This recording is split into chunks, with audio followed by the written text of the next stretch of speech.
देखो रिकॉर्डिंग का मैसेज गया और स्क्रीन शेयर है।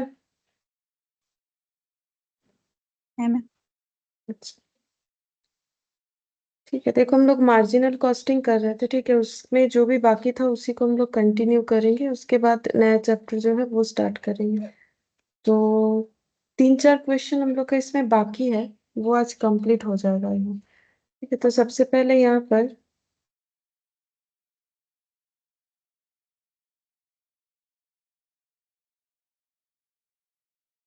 Good evening Sushmita.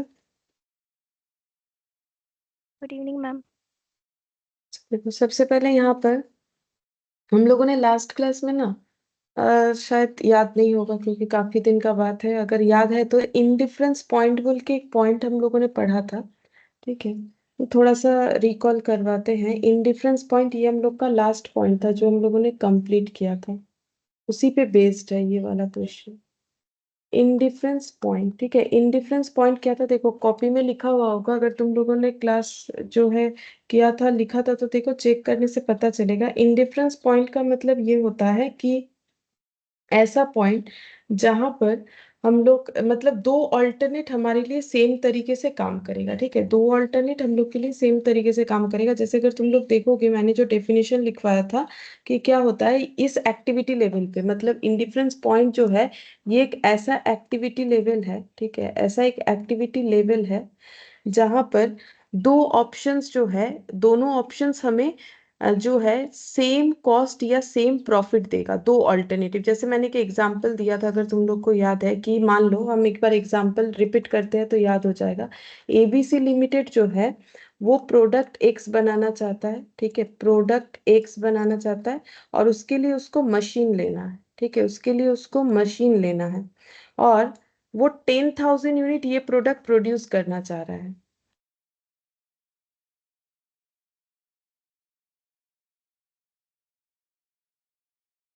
Good evening Shalini. Good evening ma'am. 10,000 unit ये प्रोडक्ट प्रोड्यूस करना चाह रहा है और उसके लिए मशीन का जरूरत है, ठीक है, मशीन का जरूरत है। अब वो मशीन खरीदने के लिए सप्लायर के पास जा रहा है, ठीक है, और सप्लायर ने उसे दो मशीन दिखाए, ठीक है, एक है मशीन 1 और एक है मशीन 2, ठीक है। अब दोनों का क्या डिटेल्स बताए, मशीन 1 का लाइफ 10 इयर्स, मशीन 2 का लाइफ भी जो है वो है 10 इयर्स, ठीक है, दोनों का लाइफ 10 इयर्स है, ठीक है। और दोनों में ही क्या होगा, जो है प्रोडक्शन जो है 10,000 करके, मान लो ये 10,000 पर डे प्रोडक्शन इनको चाहिए, 10,000 पर डे प्रोडक्शन दोनों मशीन ही देने में केपेबल है, ठीक है। ऐसा सेम एग्जाम्पल तुम लोग को दिख रहा होगा, लिखा हुआ है तो मत लिखो क्योंकि ये मैंने लास्ट लिखवा दिया था। अब अब इनको कौन सा मशीन लेना है वो सोचना पड़ेगा, ठीक है, मशीन 1 ले कि मशीन 2, क्योंकि दोनों का लाइफ बराबर है, दोनों ही 10,000 यूनिट पर डे प्रोडक्शन देने के लिए केपेबल है, ठीक है। अब दूसरा पॉइंट जो सप्लायर है उसने क्या बताया, मशीन 1 यूज करने का फिक्स्ड कॉस्ट है 1,50,000, ठीक है, और मशीन 2 यूज करने का फिक्स्ड कॉस्ट है सपोज 2,90,000। वेरिएबल कॉस्ट है पर यूनिट मशीन 1 का 70 और मशीन 2 का 35, ठीक है। अब डिसीजन कैसे लेके कौन सा मशीन हमें लेना चाहिए, अगर हम लोग फिक्स्ड कॉस्ट को देख के डिसीजन, देखो ये दोनों चीज तो सिमिलर है, ये दोनों पैरामीटर्स तो सिमिलर है, ये भी लेंगे तो 10 इयर्स चलेगा, ये भी लेंगे 10 इयर्स, ये भी 10,000 पर डे प्रोडक्शन देगा, ये भी 10,000 पर डे प्रोडक्शन देगा। लेकिन अगर हम लोग कॉस्ट की तरफ जाए तो देखो इसका फिक्स्ड कॉस्ट ज्यादा है, इसका वेरिएबल कॉस्ट कम है, इसका फिक्स्ड कॉस्ट कम है, वेरिएबल कॉस्ट ज्यादा है, फिर क्या लेना चाहिए। तो देखो इसी के लिए हम लोग को इंडिफरेंस पॉइंट पढ़ना है कि अगर हम लोग कितना प्रोडक्शन करने से मशीन 1 लो या मशीन 2 लो कोई फर्क नहीं पड़ता है, पहले हम लोग ये कैलकुलेट करेंगे, ठीक है, कि कितना यूनिट, हमें तो वैसे 10,000 पर डे चाहिए लेकिन कितना यूनिट प्रोडक्शन करने से मशीन 1 लो या मशीन 2 लो कोई फर्क नहीं पड़ता है, उस पॉइंट को हम लोग बोलते हैं इनडिफरेंस पॉइंट, ठीक है। तो अब देखो अगर हम लोग मशीन 1 और मशीन 2 का टोटल कॉस्ट चेक करेंगे, टोटल कॉस्ट ऑफ मशीन 1 जहां बराबर हो जाएगा टोटल कॉस्ट ऑफ मशीन 2 के साथ, मतलब अगर मशीन 1 का टोटल कॉस्ट और मशीन 2 का टोटल कॉस्ट जिस लेवल पे एक ही आएगा, ठीक है, तो मान लो मशीन 1 यूज करने का भी जो खर्चा आ रहा है मशीन 2 यूज करने का भी वही सेम टू सेम खर्चा आ रहा है, ठीक है, तो फिर हम लोग मशीन 1 ले या मशीन 2 ले कोई फर्क नहीं पड़ेगा, लेकिन ऐसा कितना यूनिट प्रोडक्शन करने पे हो सकता है, ठीक है। तो मैंने लिखा total cost of machine 1, total cost of machine two equal होने पे जो पॉइंट पे इक्वल होगा वो इंडिफरेंस पॉइंट होगा, ठीक है। अब हम लोग मान लेते हैं कि लेट से कि एक्स यूनिट हमें प्रोडक्शन करना है, ठीक है, एक्स यूनिट हमें प्रोडक्शन करना है। तो टोटल कॉस्ट मतलब fixed cost plus variable cost, ठीक है। यहाँ पर भी टोटल कॉस्ट का मतलब fixed cost plus variable cost. तो मशीन वन का फिक्स्ड कॉस्ट कितना है, 1,50,000, ठीक है। और वेरिएबल कॉस्ट कितना होगा, वेरिएबल कॉस्ट है 70 पर यूनिट, और अगर हम लोग एक्स यूनिट प्रोडक्शन करेंगे तो वेरिएबल कॉस्ट 70x होगा, ठीक है। और जो मशीन टू है उसका फिक्स्ड कॉस्ट कितना है, मशीन टू का फिक्स्ड कॉस्ट है देखो 2,90,000, ठीक है। और वेरिएबल कॉस्ट कितना होगा, 35 पर यूनिट करके है, तो एक्स यूनिट प्रोडक्शन करने का इतना होगा। तो अब हम लोग इसको कैलकुलेट अगर करेंगे तो 70 माइनस 35 35x होता है, ठीक है। और 1,50,000 और 2,90,000 का डिफरेंस देखो कितना आएगा, 2,90,000 माइनस 1,50,000, ठीक है। तो ये हम लोग का आंसर हो जाएगा 1,40,000। तो x कितना हो जाएगा, 1,40,000 डिवाइडेड बाई 35, यानी कि 4,000। तो ये 4,000 जो आया, x का आंसर आया, x क्या था, यूनिट। मतलब अगर हम लोग 4,000 यूनिट प्रोड्यूस करना चाहे तो हम लोग मशीन वन ले या मशीन टू ले, हमारे लिए बात बराबर है, कोई फर्क नहीं पड़ेगा, ठीक है। तो ये हो गया हम लोग का इंडिफरेंस पॉइंट, जो हम लोगों ने लास्ट क्लास में पढ़ा था, ये इंडिफरेंस पॉइंट हो गया। 4,000 यूनिट अगर प्रोड्यूस करेंगे, जबकि हमें तो 10,000 करना है, हम बता रहे हैं इंडिफरेंस पॉइंट क्या है, तो 4,000 यूनिट प्रोड्यूस करेंगे तो एक्स मशीन वन लो या मशीन टू लो, बात बराबर है, ठीक है। अब अगर हम लोग 4,000 यूनिट से ज्यादा करेंगे तो हमें कौन सा मशीन लेना चाहिए, कम करेंगे तो कौन सा मशीन लेना चाहिए। तो देखो, अब बात ये है कि अगर हम लोग 4,000 ग्रेटर प्रोड्यूस करेंगे तो कौन सा मशीन लेना चाहिए, 4,000 से अगर हम लोग ग्रेटर देन और एक हो गया less than, greater than 4,000 less than 4,000, तो कौन सा मशीन लेना चाहिए। तो कैसे पता करेंगे, सेम तरीके से पता करेंगे, कॉस्ट किस में कितना लग रहा है। तो देखो फिक्स्ड कॉस्ट, फिक्स्ड कॉस्ट तो मशीन वन का चाहे कितना भी प्रोडक्शन करो, फिक्स्ड कॉस्ट तो एज इट इज रहेगा, ना तो कम होगा ना तो ज्यादा होगा। जो चेंजेस होगा वो वेरिएबल कॉस्ट होगा, ठीक है। तो अब हम मान लेते हैं कि यहाँ पर ये मैंने दो पॉइंट दिया। अब मान लेते हैं कि हम यहाँ पर 5,000 यूनिट प्रोडक्शन करना चाहते हैं, 5,000 यूनिट, मतलब कौन सा केस हो गया, ये केस वन, ग्रेटर देन 4,000। तो 5,000 यूनिट बनाएंगे तो वेरिएबल कॉस्ट कितना होगा, मशीन वन का वेरिएबल कॉस्ट देखो कितना है, 70। तो 5,000 यूनिट के लिए 5,000 इंटू 70, तो कितना हो जाएगा, 3,50,000, ठीक है। तो टोटल करने से कितना आ जाएगा, 5,00,000, टोटल कॉस्ट आ गया 5,00,000। और वही अगर हम लोग 5,000 यूनिट ही प्रोडक्शन करना चाहते हैं तो फिर यहाँ पर वेरिएबल कॉस्ट कितना होगा, मशीन टू के लिए 5,000, और यहाँ पर देखो कितना है 35, ठीक है। तो ये हो गया 35, तो यहाँ पर आंसर आ गया 1,75,000। तो टोटल करने से कितना होगा, 4,65,000, ठीक है। तो अगर हम लोग 5,000 यूनिट, अच्छा यहाँ ना मैंने गलती से दो बार यूनिट जो है लिख दिया है, ठीक है, तो हम एक ही बार यूनिट लिख रहे हैं, ठीक है। अगर हम 5,000 यूनिट प्रोडक्शन करना चाहते हैं तो मशीन वन पे खर्चा आएगा इतना, मशीन टू पे खर्चा आएगा इतना, ठीक है। तो मुझे कौन सा वाला लेना चाहिए, मुझे ऑब्वियसली मशीन टू लेना चाहिए, क्योंकि मशीन टू लेंगे तो मेरा खर्चा कम होगा, ठीक है।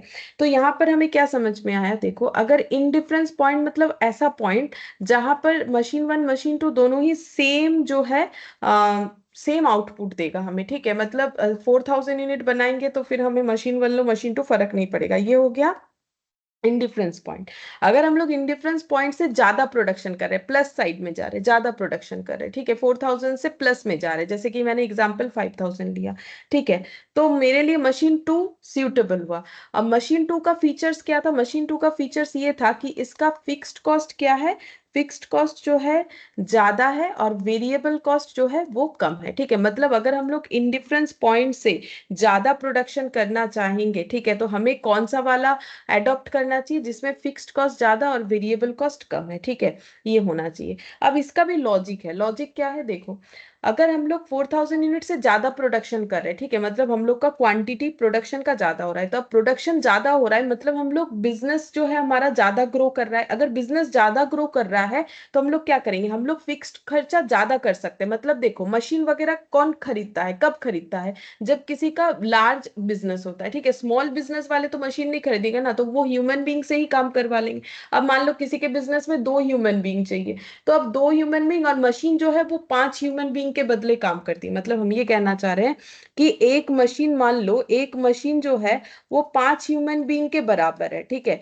तो फिर अगर किसी के बिजनेस में सिर्फ 2 ही ह्यूमन बीइंग चाहिए तो फिर वो एक मशीन क्यों खरीदे, क्योंकि एक machine equal to 5 human being, तो मशीन का खर्चा उसके लिए ज्यादा नहीं आ जाएगा, ठीक है।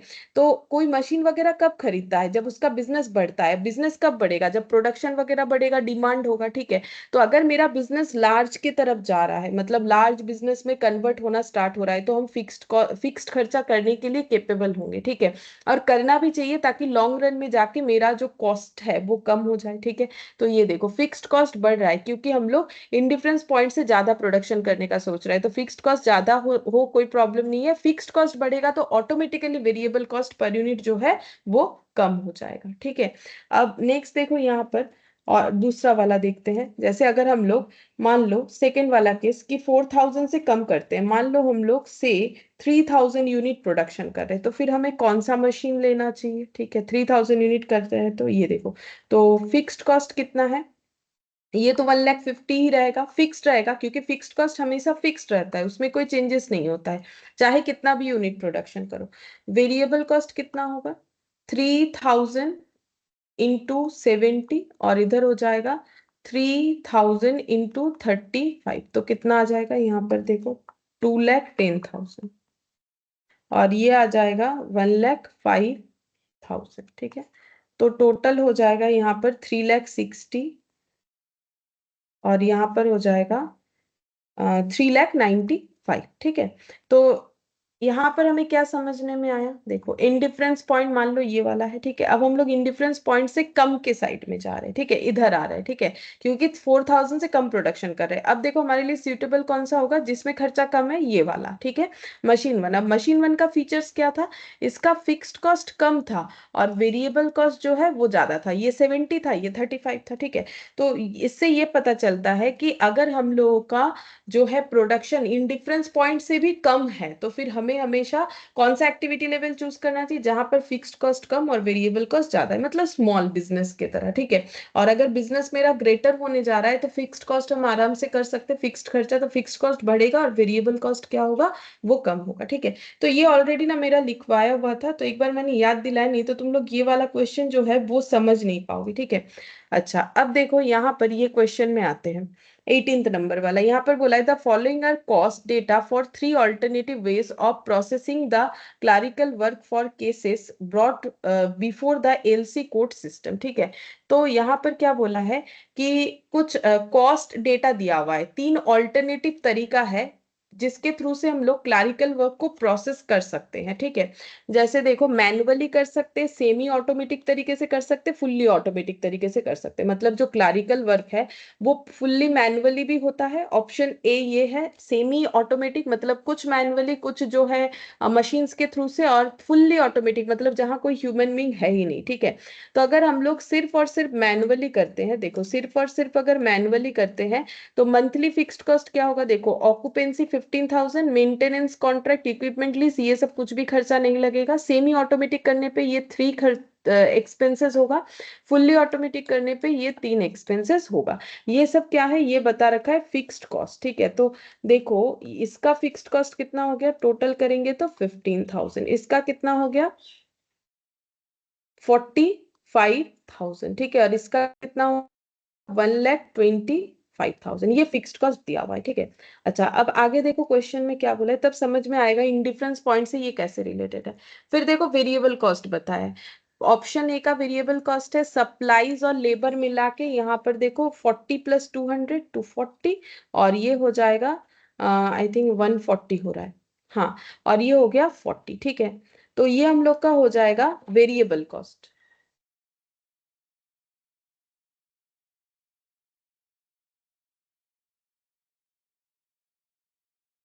Good evening Anish. Good evening ma'am.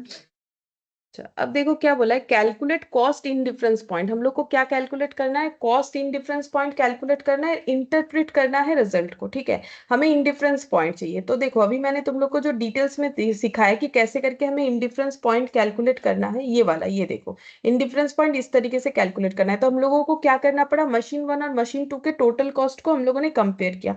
ये तो लेंदी मेथड था, लेकिन जो नोट मैंने लिखवाया था वहां अगर देखोगे तो मैंने तुम लोग को लास्ट में एक फॉर्मूला लिखवाया था कि कॉस्ट ऑफ इंडिफरेंस पॉइंट कैसे निकाला जाता है।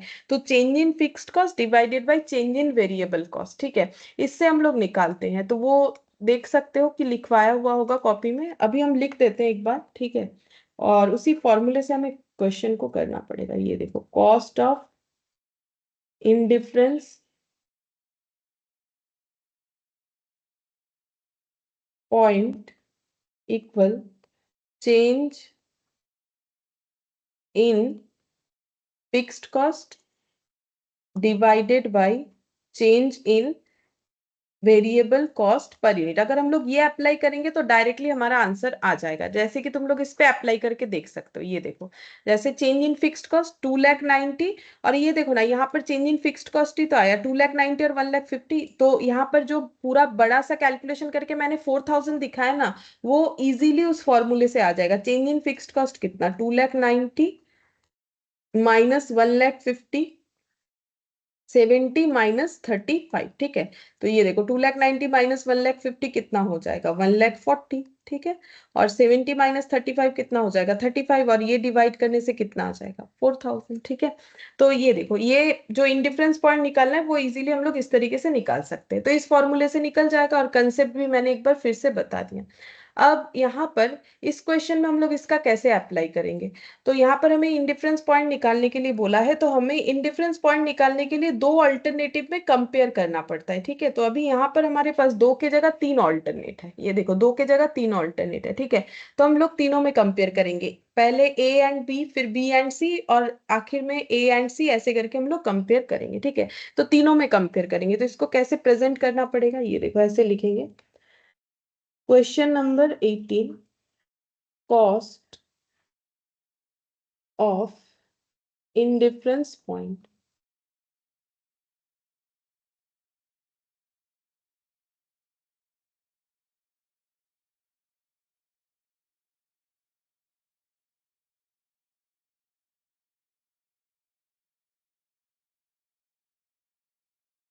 पर्टिकुलर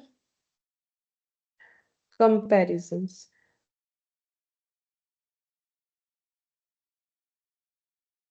ठीक है। अब कंपेयर किसको किसको करना है, दो ऑल्टरनेट को। तो ए बी सी तीन ऑप्शन है हम लोग के पास, तो हम लोग पहले ए एंड बी का कर लेते हैं, उसके बाद ए एंड सी कर लेते हैं, और एंड में बी एंड सी कर लेते हैं, ठीक है। इस तरीके से हम लोग जो है तीन ऑल्टरनेट जो है इस पे कंपैरिजन कर सकते हैं। इसको हम थोड़ा सा हटा के लिखेंगे बस, ए एंड सी, ठीक है। अच्छा, अब सबसे पहले क्या निकालना पड़ेगा, चेंज इन फिक्स्ड कॉस्ट। तो यहाँ पर लिख रहे हैं चेंज इन फिक्स्ड कॉस्ट। कैसे निकालेंगे, सिंपल है, बस क्वेश्चन में डेटा देखो, देख के डिफरेंस निकालो। तो ए और बी का फिक्स्ड कॉस्ट, तो ए का फिक्स्ड कॉस्ट 15,000, बी का अभी मैंने टोटल करके दिखाया था।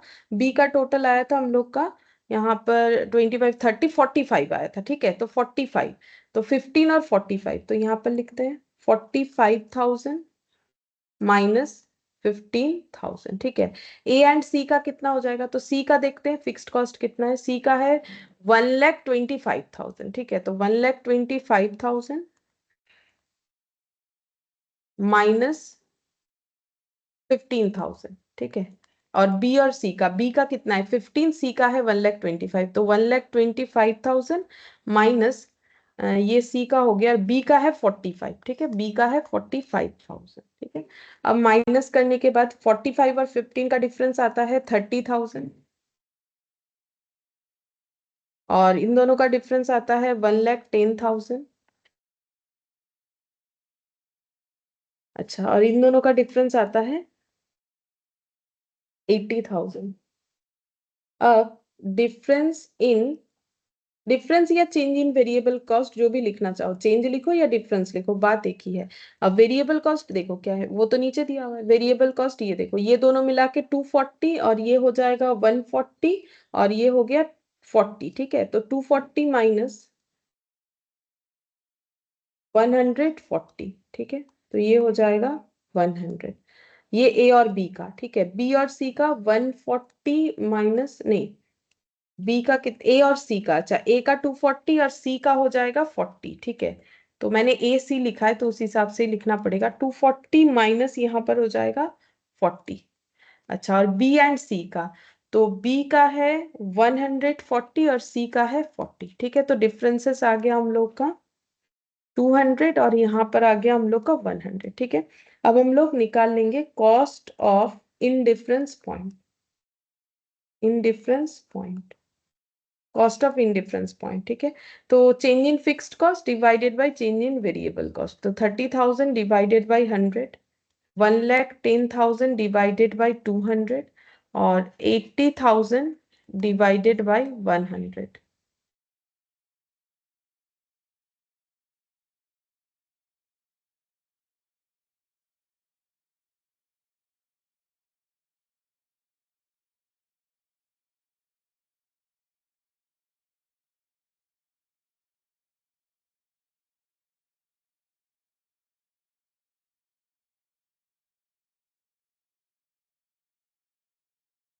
ठीक है, तो कॉस्ट ऑफ इंडिफरेंस पॉइंट क्या आ गया, इतने केसेस। अब मैंने केसेस क्यों लिखा, केसेस इसीलिए लिखा क्योंकि ये जो हम लोगों ने निकाला है इसका यूनिट केसेस ही होगा, क्योंकि ये नंबर ऑफ केसेस का जो है दिया हुआ है, ठीक है। जैसे नंबर ऑफ यूनिट होता है, ये नंबर ऑफ केसेस है। क्वेश्चन पढ़ के देखा देखा ना तुम लोगों ने, ये देखो यहाँ पर दिया है ना, क्लैरिकल वर्क, ठीक है, फॉर केसेस, ठीक है। तो ये इतने सारे केसेस हो गए। तो अगर हम लोग ए और बी में देखें तो 300 केसेस अगर होता है तो ए ऑप्शन लो या बी ऑप्शन लो, बात बराबर है। मतलब अगर मैनुअली करो या सेमी ऑटोमेटिक, बात बराबर है। अगर 300 केसेस का क्लैरिकल वर्क हमें करना है, अगर 550 का करना है तो ए ले लो या सी ले लो, बात बराबर है। और बी और सी ले लो, बात तब बराबर होगा अगर हम लोग का कितना सारा केसेस होगा, 800, ठीक है। तो पहला क्वेश्चन हमें यही पूछा था, ये देखो, पहला क्वेश्चन हमें यही पूछा था, calculate cost in difference points, ठीक है। तो 3 कॉस्ट इन डिफरेंस पॉइंट आ गया। अब बोल रहा है इंटरप्रेट योर रिजल्ट। इंटरप्रेट करने का मतलब जो अभी मैंने सिखाया या बताया वही वाला, ठीक है। अगर हम लोग का activity level below indifference point होगा, अगर बिलो इंडिफरेंस पॉइंट होगा तो हमें क्या लेना चाहिए, ये देखो, अगर बिलो इंडिफरेंस पॉइंट होगा तो फिक्स्ड कॉस्ट जिसमें कम और वेरिएबल कॉस्ट ज्यादा है वो लेना चाहिए। और अगर activity level above the indifference point होगा तो फिक्स्ड कॉस्ट जिसमें ज्यादा है और वेरिएबल कॉस्ट जिसमें कम है वो लेना चाहिए। तो इंटरप्रिटेशन का मतलब हमें यही बताना है, ठीक है। इंटरप्रेट करके यही बताना है, ठीक है। तो फिर हम ये लिख पा देते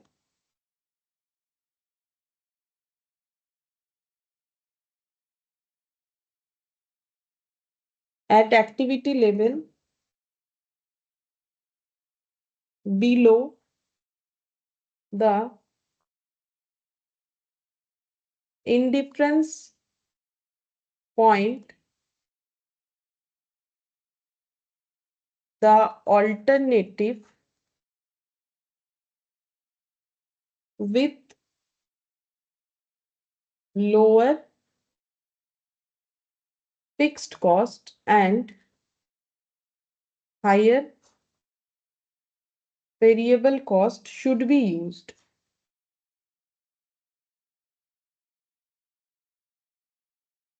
Or at activity level,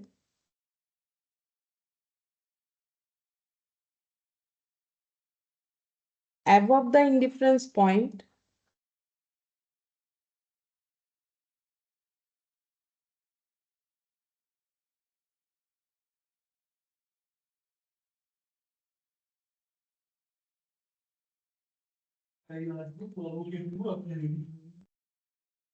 alternative with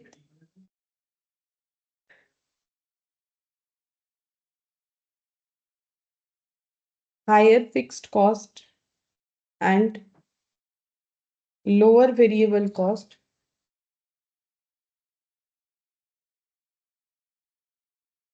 should be used, ठीक है। तो क्या इंटरप्रेट करना था, वही जो मैंने अभी सिखाया कि अगर बिलो इंडिफरेंस पॉइंट होगा तो हमें कौन सा अल्टरनेट लेना चाहिए, lower fixed cost and high variable cost, क्योंकि इंडिफरेंस पॉइंट से भी नीचे, मतलब स्मॉल बिजनेस की तरह सोचो, ठीक है। तो फिक्स्ड कॉस्ट कम होगा, वेरिएबल कॉस्ट ज्यादा होगा। और अगर activity level above the indifference point है तो alternative with higher fixed cost and lower variable cost should be used, ठीक है।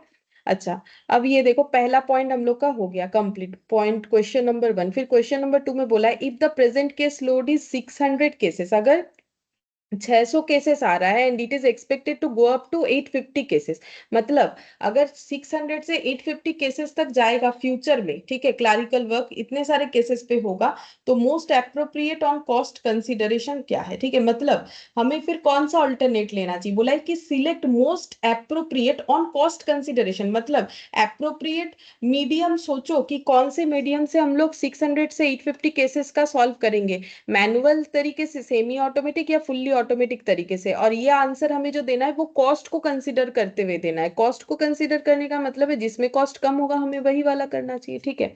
अच्छा, अब इसका आंसर देने के लिए क्या करेंगे, इसका आंसर देने के लिए हम लोगों ने अभी जो इंडिफरेंस पॉइंट निकाला है ना, उसके रिगार्डिंग हम लोग एक चलो स्लैब बनाते हैं। देखो कैसे करके इसका आंसर दे सकते हैं, जैसे तुम लोग टैक्स में स्लैब बनाते हो ना, मतलब स्लैब दिया हुआ रहता है, उसके हिसाब से तुम लोग बोलते हो कितना टैक्स लगेगा, वैसे ही। तो नंबर ऑफ केसेस, और यहां पर मैंने लिख दिया ऑल्टरनेटिव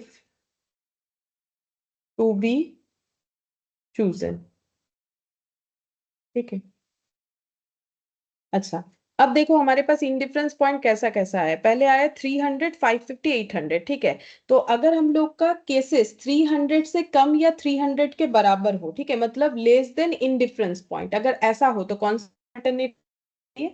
और एक लास्ट यहाँ पर लिखते हैं अगर ग्रेटर देन इक्वल 800 हो, ठीक है, क्योंकि देखो हम लोग का मिनिमम 300 आया है और मैक्सिमम 800 आया है, ठीक है, ऑल्टरनेट सभी में। तो यहाँ पर मैंने जो ये स्लैब बनाया उसमें मैंने लिखा कि 300 से कम और 800 से ज्यादा, और मिडिल का एक लिख लेते हैं 300 greater than equal to cases less than equal to 800, मतलब 300 से, अच्छा मैंने 300 के जगह यहाँ पर 3000 लिख दिया और ये भी 8000 लिख दिया है गलती से। 300 ग्रेटर देन इक्वल और 800, ठीक है। अगर 300 से ज्यादा या उससे बराबर और 800 से कम, मतलब 300 से 800 के बीच का हो तो कौन सा ऑल्टरनेटिव लेना चाहिए, ठीक है। तो अगर 300 से हम लोग का कम है, ठीक है, 300 से कम है, तो फिर कौन सा लेना चाहिए, तो हम लोग का इंडिफरेंस पॉइंट क्या क्या आया था, 300 आया था, और एक क्या आया था देखो 550 और 800 आया था। तो इंडिफरेंस पॉइंट से भी अगर कम हो रहा है, 300 से भी कम हो रहा है, इंडिफरेंस पॉइंट से कम होने से हमें वो वाला ऑल्टरनेट लेना चाहिए जिसमें फिक्स्ड कॉस्ट सबसे कम है और वेरिएबल कॉस्ट सबसे ज्यादा है। तो तुम लोग अगर ए ऑल्टरनेट की तरफ देखोगे तो इसका फिक्स्ड कॉस्ट जो है वो सबसे ज्यादा कम है, ठीक है।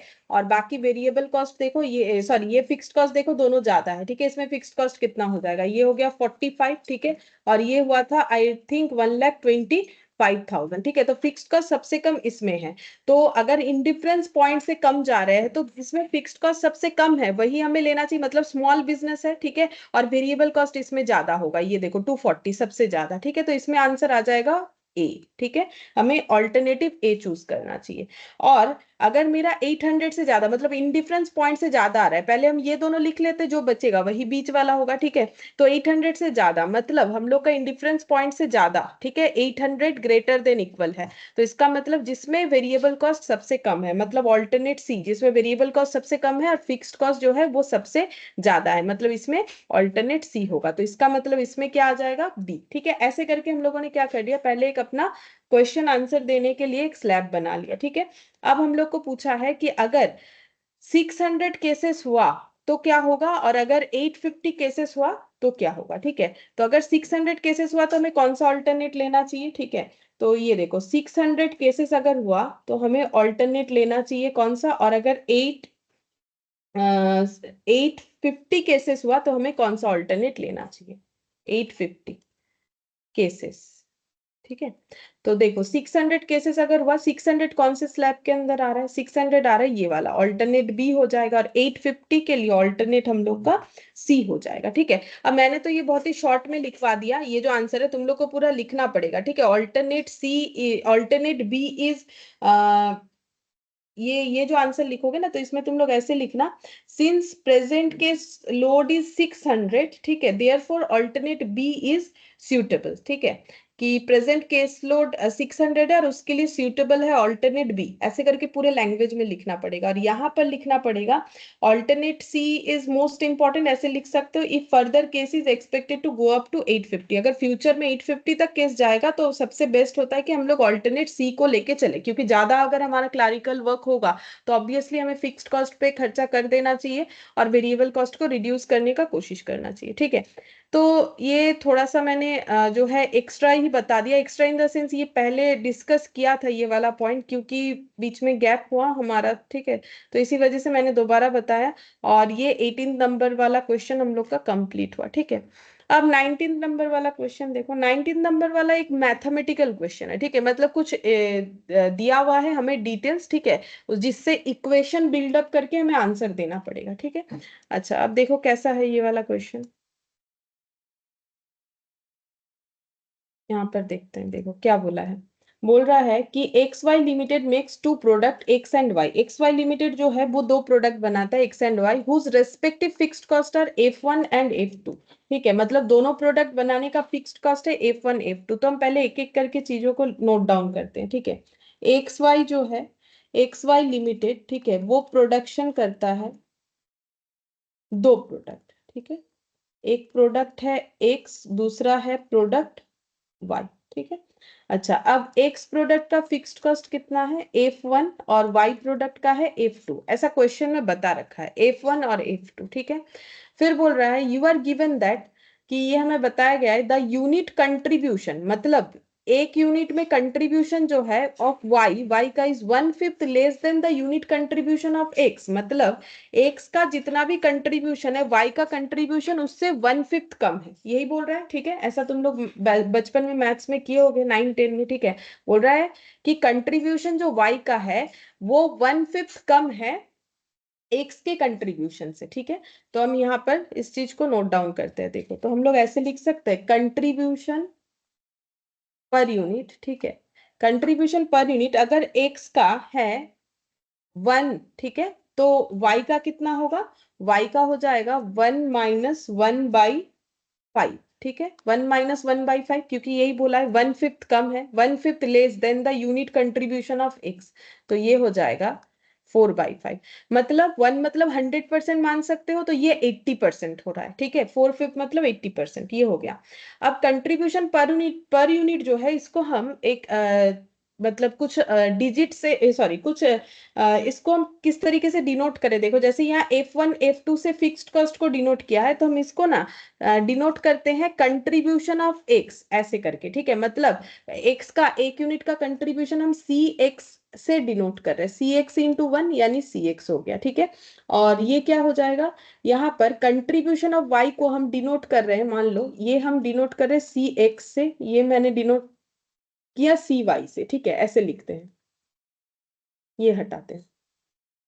तो इससे क्या पता चला, कंट्रीब्यूशन ऑफ एक्स क्या लिखा मैंने, कंट्रीब्यूशन ऑफ एक्स 1 और कंट्रीब्यूशन ऑफ वाई जो है वो 4/5 है, 4/5 ऑफ क्या है, 4/5 ऑफ एक्स है, यही बोला है, देखो 4/5 ऑफ एक्स, है ना, कि y is 1/5 less than the unit contribution of x, मतलब इन दोनों में अगर हम एक इक्वेशन बिल्डअप करना चाहे, जैसे 4/5 को हम क्या लिख सकते हैं, 0.8 लिख सकते हैं, ठीक है। तो इससे एक इक्वेशन बन जाएगा कि कंट्रीब्यूशन ऑफ y जो है वो कितना है, x के कंट्रीब्यूशन का, ये देखो 0.8 cx हो जाएगा, ठीक है, मतलब कंट्रीब्यूशन ऑफ y जो है वो x के कंट्रीब्यूशन से जो है 0.8 जो है लेस है, तो इससे अगर हम लोग इक्वेशन बनाएंगे तो दोनों को हम लोग इक्वल कैसे लिख सकते हैं, contribution of y equal to 0.8 into C X, ठीक है, 0.8 इंटू सी एक्स, क्योंकि यहाँ पर वही लिखा हुआ है, ये देखो, unit contribution of y is 1/5 less than the unit contribution of x, तो यहाँ पर ये आ गया, ठीक है। अच्छा, अब क्या बोल रहा है, देखो, total of F1 and F2 fixed cost, दो फिक्स्ड कॉस्ट है F1 और F2, उसका टोटल है 1,50,000, तो ये देखो F1 और F2 इसका टोटल है 1,50,000, तो ये यहाँ पर ऐसे लिख सकते हैं F1 plus F2 equal to हो गया 1,50,000, ये भी हमें गिवन है, ठीक है। अच्छा, फिर नेक्स्ट क्या बोला है, that the BP of X is 1800, ठीक है. For BP of X, F2 is not considered, ठीक है. तो BP of X मतलब ब्रेक इवन पॉइंट, ठीक है. BEP of X जो है ये हमें बता रखा है 1800, ठीक है. 1800. और इसमें देखो बीपी का फॉर्मूला तुम लोगों को याद करके देखो. बीपी का फॉर्मूला होता है fixed cost divided by contribution per unit. इसीलिए यहाँ पर स्पेसिफिकली बताया है कि ये बीपी ऑफ एक्स तो है लेकिन F2 इसमें कंसिडर नहीं होगा. क्यों नहीं होगा उसका लॉजिक भी है, क्योंकि F2 फॉर प्रोडक्ट वाई है, तो प्रोडक्ट एक्स का जो ब्रेक इवन पॉइंट है उसमें सिर्फ प्रोडक्ट एक्स का ही फिक्स्ड कॉस्ट इंक्लूडेड है, प्रोडक्ट वाई का फिक्स्ड कॉस्ट इंक्लूडेड नहीं है. ये बात हमें बता दिया है. और क्या इंफॉर्मेशन गिवन है? And that 3000 unit is the indifference point between X and Y, ठीक है. और एक्स और वाई के बीच का इंडिफरेंस पॉइंट जो है वो 3000 है, ठीक है. तो ये चीज भी लिख लेते हैं. इंडिफरेंस पॉइंट जो है वो 3000 है. इंडिफरेंस पॉइंट ये है 3000, ठीक है. इंडिफरेंस पॉइंट 3000 दिया हुआ है एक्स और वाई के बीच का. अच्छा, अब बोल रहा है इंडिफरेंस पॉइंट अभी अभी हम लोगों ने पढ़ा X and Y make equal profit at 3000 unit volume considering their respective fixed cost. अब देखो अभी मैंने तुम लोग को ये बताया ना कि जहां पर हमारा कॉस्ट बराबर आता है दो अल्टरनेट में वो इंडिफरेंस पॉइंट होता है. तो अगर कॉस्ट बराबर है तो प्रॉफिट भी बराबर होगा, ठीक है. तो कॉस्ट प्रॉफिट दोनों चीजें हम लोग कंसीडर कर सकते हैं इंडिफरेंस पॉइंट के लिए. अगर दोनों चीज का कॉस्ट बराबर है तो प्रॉफिट भी बराबर होगा, ठीक है. तो यहाँ पर बोल रहे हैं X and Y make equal profit at 3000 unit. इसका मतलब है कि 3000 यूनिट अगर हम लोग सेल करते हैं तो एक्स वाई दोनों ही प्रोडक्ट सेम प्रॉफिट देगा. और considering their respective fixed cost, क्योंकि फिक्स्ड कॉस्ट को कंसिडर करते हुए there is no inventory buildup as whatever is product is sold. बोल रहा है कि कोई भी इन्वेंट्री यानी स्टॉक नहीं रहेगा, जो प्रोडक्ट बनेगा वो पूरा बिक जाएगा. हम लोग को क्या फाइंड आउट करने बोला है? वैल्यू निकालना है फिक्स्ड कॉस्ट 1 फिक्स्ड कॉस्ट 2 का and unit contribution of X and Y का, ठीक है. एक्स एंड वाई का कंट्रीब्यूशन निकालना है और फिक्स्ड कॉस्ट का वैल्यू निकालना है. मतलब बेसिकली F1 F2 का वैल्यू और CX और CY का वैल्यू निकालना है. तो कैसे निकालेंगे?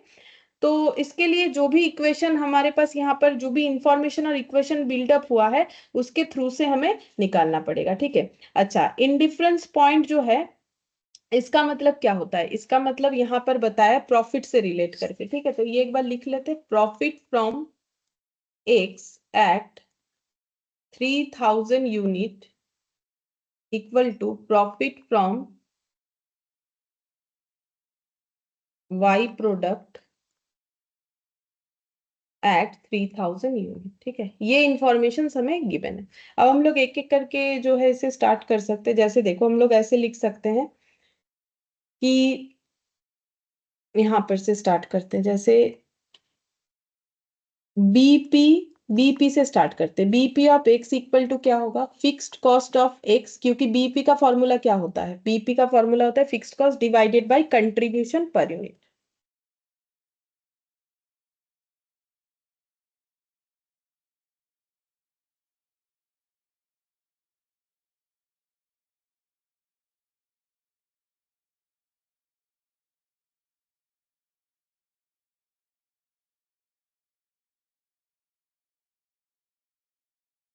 गुड इवनिंग शुरू. Good evening.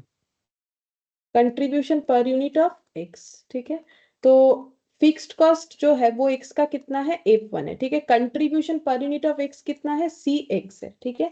अब ये बीपी का वैल्यू हम लोग को पता है कितना है? 1800 equal to F1 by CX, ठीक है.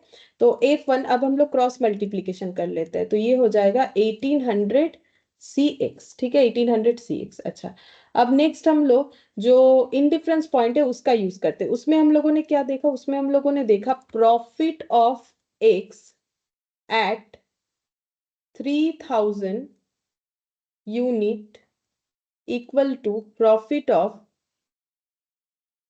वाई एट 3000 यूनिट, ठीक है. अब प्रॉफिट का मतलब क्या होता है? प्रॉफिट का मतलब सेल्स माइनस टोटल कॉस्ट, ठीक है। अब सेल्स माइनस टोटल कॉस्ट होता है, या फिर प्रॉफिट का और एक कैलकुलेशन भी हम लोग कर सकते हैं ना, कंट्रीब्यूशन माइनस फिक्स्ड कॉस्ट। ये देखो, sales minus variable cost minus fixed cost equal to होता है प्रॉफिट, और सेल्स माइनस वेरिएबल कॉस्ट क्या होता है, कंट्रीब्यूशन। तो हम लोग ये भी तो लिख सकते हैं कि contribution minus fixed cost equal to profit, ठीक है। ये हम लोगों का मार्जिनल इक्वेशन है, जो कि हम लोगों ने एकदम स्टार्टिंग में पढ़ा था। तो अब यहाँ पर लिखते हैं contribution minus fixed cost equal to contribution minus fixed cost. ये मैंने क्यों लिखा है, प्रॉफिट के लिए लिखा है, ठीक है। अब 3000 यूनिट पे कंट्रीब्यूशन कितना होगा, तो एक्स का एक यूनिट का कंट्रीब्यूशन है 6 CX, तो 3000 का हो जाएगा 3000 इंटू CX, और फिक्स्ड कॉस्ट F1, ठीक है। कंट्रीब्यूशन वाई का 3000 यूनिट पे कितना होगा, 3000 into CY, contribution of Y, fixed cost कितना है F2, ठीक है। अब इसको हम लोग कैलकुलेशन करेंगे। अब यहाँ पर देखो, अब हम लोग को क्या करना है, बेसिकली F1 निकालना है और F2 निकालना है, CX CY निकालना है। तो हम लोग को क्या करना पड़ेगा, यहाँ पर काफी सारा वेरिएबल है। जैसे मान लो हमें x सॉल्व करने दिया, इक्वेशन में x भी है y भी है, तो हम लोग क्या करते, सब्स्टिट्यूट करते हैं, ताकि पूरा x बन जाए इक्वेशन। तो x निकल जाएगा, फिर x को पुट करके y निकाल लेंगे। तो वैसे ही यहाँ CX है, F2 है, CY है, F1 है। अगर हम लोग पूरे डेटा को F1 या F2 या CX या CY में ट्रांसफर कर पाते हैं, तो हमारा इक्वेशन जरूर सॉल्व होगा, ठीक है। तो देखो कैसे सॉल्व होगा, तो 3000 CX, F1 का हम लोग लिख रहे हैं 1800 CX, F1 के जगह मैंने लिख दिया, कैसे लिखा, ये वाला मैंने पुट कर दिया, ठीक है। ये ऐसे एरो लगा देते, तुम लोग थोड़ा प्रेजेंटेशन अपने हिसाब से कर लेना, ठीक है। अच्छा, 3000। अब CY को हम लोग क्या लिख सकते हैं, CY को हम लोग लिख सकते हैं 0.8 इंटू CX, ठीक है। CY को हम लोग ऐसे लिख सकते हैं, कैसे, क्योंकि यहाँ पर जो हमें बोला था ना कि कंट्रीब्यूशन जो एक्स का है वो वाई के कंट्रीब्यूशन का जो है, वाई का कंट्रीब्यूशन एक्स के कंट्रीब्यूशन का 80% है। 4/5 कम होने का मतलब 80% है। अगर एक्स का कंट्रीब्यूशन 100% है तो वाई का 80% है, तो C Y equal to 0.8 into C X. C X का जो भी कंट्रीब्यूशन है उसका 80% जो है वो सी वाई है। तो इसीलिए सी वाई इक्वल टू 0.8, ठीक है, सी एक्स। तो मैंने इसके जगह ये लिख दिया। अच्छा, और F2 को F2 ही फिलहाल रखा है। अब देखते हैं क्या सॉल्व हो सकता है। तो 3000 माइनस 1800 का मतलब 1200 कंट्रीब्यूशन एक्स, ठीक है। और 3000 इंटू 0.8 कितना हो जाएगा, 2400 सी एक्स माइनस F2। अब ये इधर लेके आते हैं, तो फिर 1200 माइनस 2400 नेगेटिव 1200 आएगा, ठीक है। मतलब इसको इधर लेके आओगे तो नेगेटिव 1200 माइनस F2, ठीक है। अच्छा, अब इसका मतलब हम लोग ये बोल सकते हैं, देयरफॉर यहाँ पर क्या कंक्लूजन निकला, F2 का वैल्यू आ गया 1200 CX, ठीक है। ये F2 का वैल्यू आ गया। अब आगे इसको और भी हम लोग को देखना पड़ेगा कैसे करके हम लोग कर सकते हैं। अच्छा, अब F2 का मतलब हम लोग क्या लिख सकते हैं, F2 का मतलब हम लोग लिख सकते हैं 1,50,000 माइनस F1। क्यों, देखो यहाँ पर ये इक्वेशन देखो क्या है, F1 plus F2 equal to 1,50,000। तो यहाँ से बोल सकते हो F2 equal to 1,50,000 minus F1, ठीक है, ये बन गया। अब इसको जैसे करके सॉल्व करने से होगा वैसे कर रहे हैं, हो सकता है किसी और तरीके से भी हो जाए, ठीक है। तो अभी मेरे दिमाग में जैसा आ रहा है वैसा कर रहे हैं। तो ये हो गया मेरा F2 का वैल्यू इक्वल टू 1200 CX, तो यहाँ पर लिख रहे हैं 1200 CX, ठीक है। अगेन F1 का हमें CX रिलेटेड वैल्यू पता है। देखो F1 का हमें CX रिलेटेड वैल्यू पता है, F1 मतलब 1800 CX, तो यहाँ पर लिख लिया 1800 CX, 1200 CX, ठीक है। अच्छा, तो 1,50,000 इक्वल ये इधर आ जाएगा, तो ये हो जाएगा 3000 CX। Therefore CX equal to 1,50,000 divided by 3000, तो ये हो जाएगा 50, ठीक है। तो कंट्रीब्यूशन CX का आंसर आ गया 50, ठीक है। अगर CX का आंसर आ जाएगा तो हम लोग CY भी निकाल सकते हैं। 80% होगा 0.8 इंटू 50, तो 0.8 इंटू 50 मतलब कितना हो जाएगा, 8 इंटू 5 40 हो जाएगा, ठीक है। तो कंट्रीब्यूशन Y का हो गया।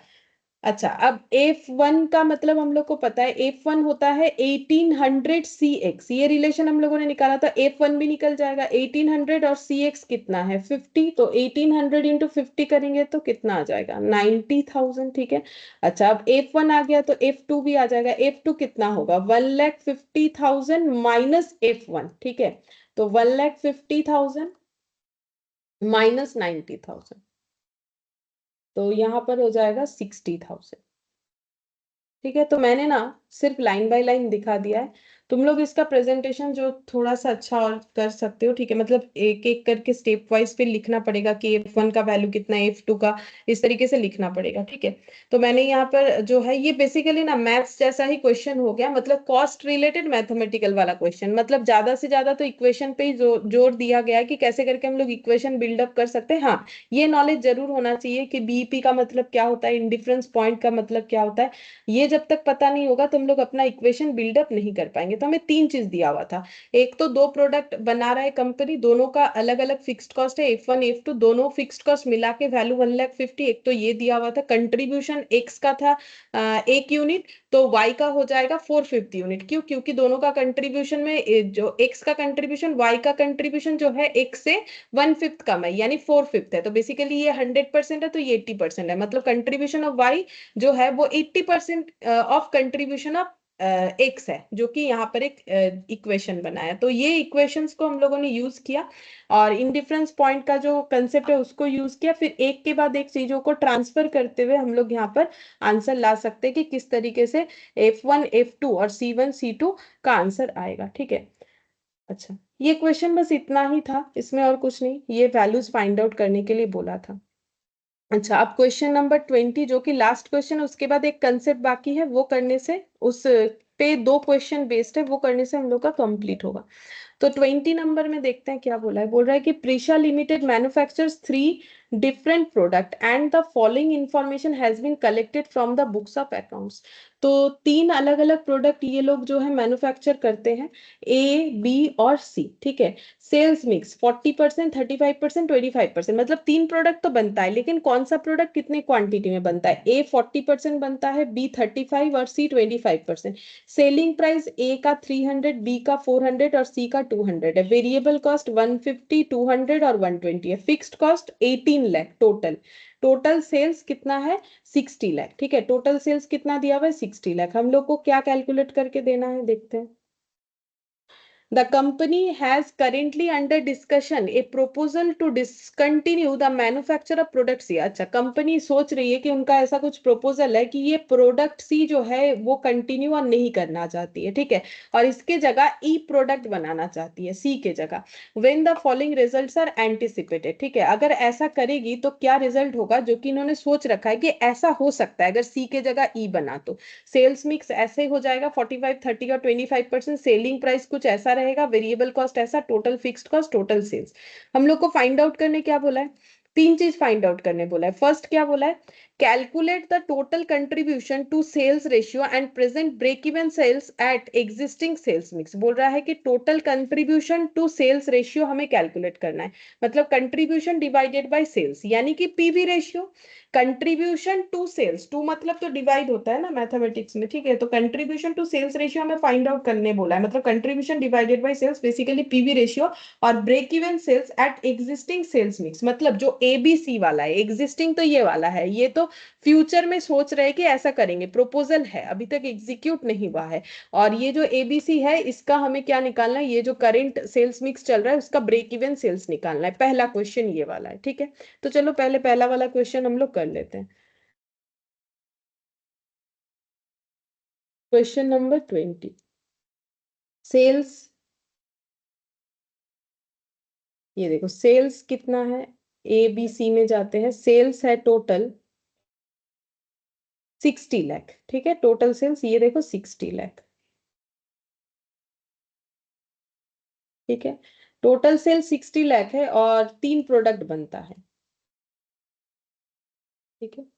तो मिक्स्ड देखो कितना कितना बनता है, ए 40, बी 35, सी 25, तो ये हो गया 40%, 35% और 25%, ठीक है, ये हो गया सेल्स मिक्स। ठीक है, तो सेल्स वैल्यू कितना आएगा, सेल्स वैल्यू निकाल लेते हैं। 60 इंटू 40%, अगर टोटल 60 लाख का सेल है उसमें 40% अगर ए बनता है तो कितना ए बनता होगा, 24 लाख। ठीक है, हम अगेन शॉर्टकट में लिख रहे हैं। ठीक है, तुम लोग रुपीज वगैरह इसका प्रेजेंटेशन कर लेना। ठीक है, रुपीज वगैरह सब लिखना पड़ेगा, ऐसा करके एग्जाम में नहीं आना है। अगर ऐसा करके आ जाओगे तो फिर मार्क्स नहीं मिलेगा, लिखना पड़ेगा। ठीक है, 60 लाख इंटू 35%। ठीक है, तो यहाँ पर हो जाएगा हम लोग का 21 लाख, और 60 लाख इंटू 25%, 15 लाख। ठीक है, तो सेल्स वैल्यू हो गया इतना इतना। अब हम लोग को क्या निकालने बोला था, पीवी रेशियो। कैसे पता चला, क्योंकि क्वेश्चन बोला है सेल्स टू कंट्रीब्यूशन रेशियो। ठीक है, यहाँ पर हम लोग लिख रहे हैं पीवी रेशियो। पीवी रेशियो निकालेंगे, पीवी रेशियो हो जाएगा contribution divided by sales into 100। ठीक है, contribution divided by sales into 100। तो सेल्स कितना है इसमें, सेल्स जो है देखो ये तो टोटल सेल है, लेकिन मुझे अगर कंट्रीब्यूशन और सेल्स ये दोनों डेटा चाहिए। देखो ये वाला 24 लाख लिख के हम लोग नहीं कैलकुलेट कर सकते क्योंकि ये टोटल सेल्स है, लेकिन मेरे पास तो टोटल कंट्रीब्यूशन नहीं है, हम निकाल भी नहीं सकते। क्योंकि एक कंट्रीब्यूशन निकालने के लिए मुझे क्या चाहिए होगा, टोटल कंट्रीब्यूशन निकालने के लिए यूनिट चाहिए होगा कि ए कितना यूनिट बनता है। तो ए का आंसर तो मेरा यूनिट में नहीं आ रहा है, रुपीज में आ रहा है। ठीक है, तो फिर हम कैसे निकाल सकते हैं, सेलिंग प्राइस पर यूनिट तो दिया हुआ है 300 और वेरिएबल कॉस्ट पर यूनिट दिया हुआ है, तो सेल्स माइनस वेरिएबल कॉस्ट करेंगे तो कंट्रीब्यूशन आ जाएगा। तो हम लोग पर यूनिट के बेसिस पे निकालेंगे तो भी आंसर तो हमारा सेम ही आएगा, चाहे टोटल के बेसिस पे निकालो चाहे पर यूनिट। टोटल यहाँ निकाल नहीं सकते तो पर यूनिट में निकालेंगे। ठीक है, इंटू 100। तो ये कितना हो जाएगा, ये देखो 150/300 इंटू 100, तो ये हो जाएगा 50%। ठीक है, अच्छा ये वाला देखो यहाँ पर कितना होगा, 400 minus 200 divided by 400 into 100, 200 divided by 400 into 100, तो ये भी आंसर आ गया 50%। और ये लास्ट वाला देखते हैं, 200 माइनस 120 डिवाइडेड बाय 200 इंटू 100, तो ये हो जाएगा 80 डिवाइडेड बाय 200 इंटू 100।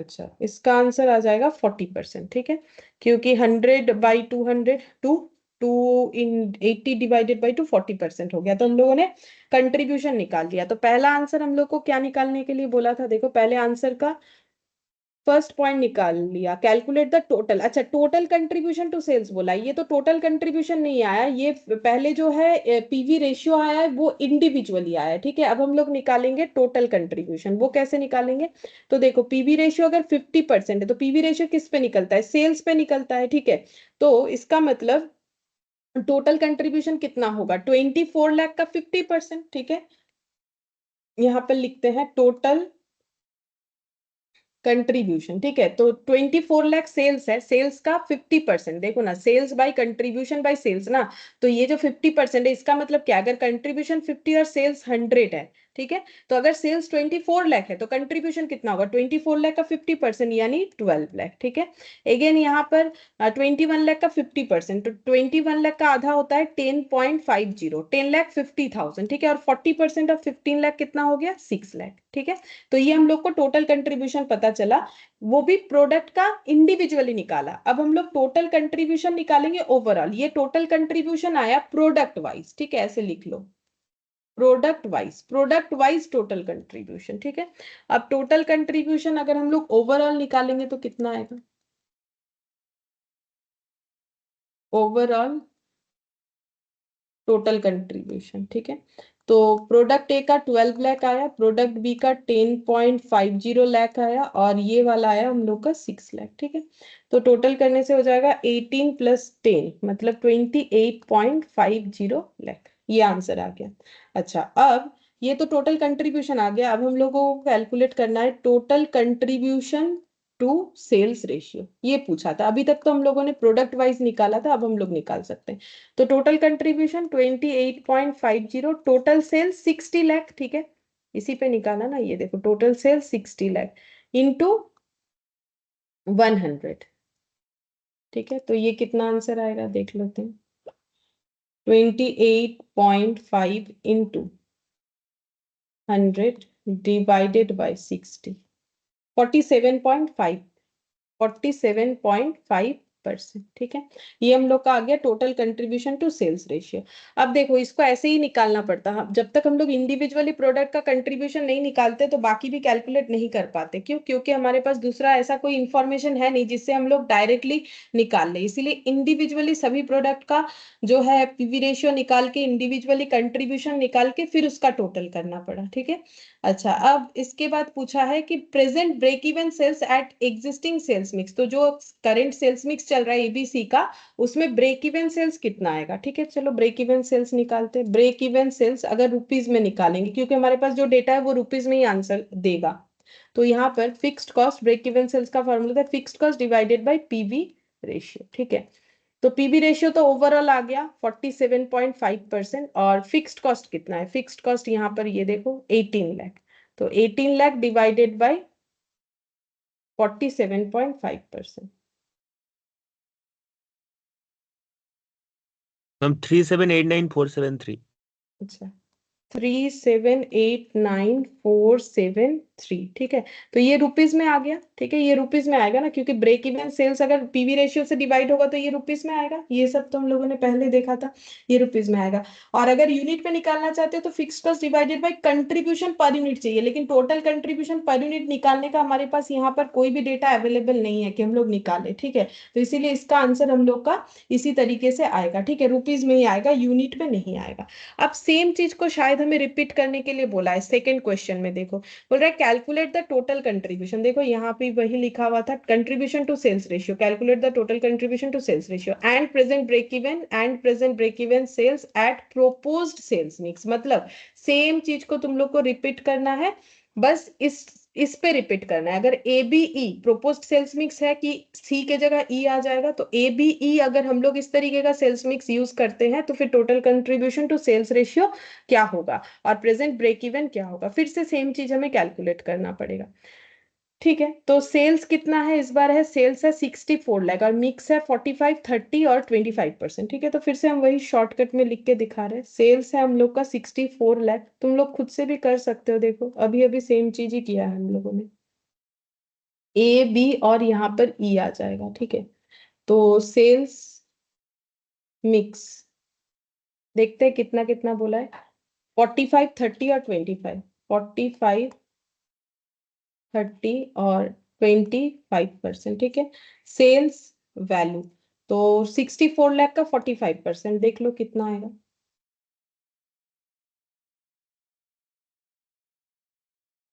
28.8। अच्छा, 64 का 30%, देखो कितना आएगा 19.2, और 64 का 25 ये आ जाएगा 16 लाख। ठीक है, ये आ गया सेल्स वैल्यू। अब हम लोग को क्या निकालना पड़ेगा, पीवी रेशियो निकालना पड़ेगा। ठीक है, चलो पीवी रेशियो निकालते हैं।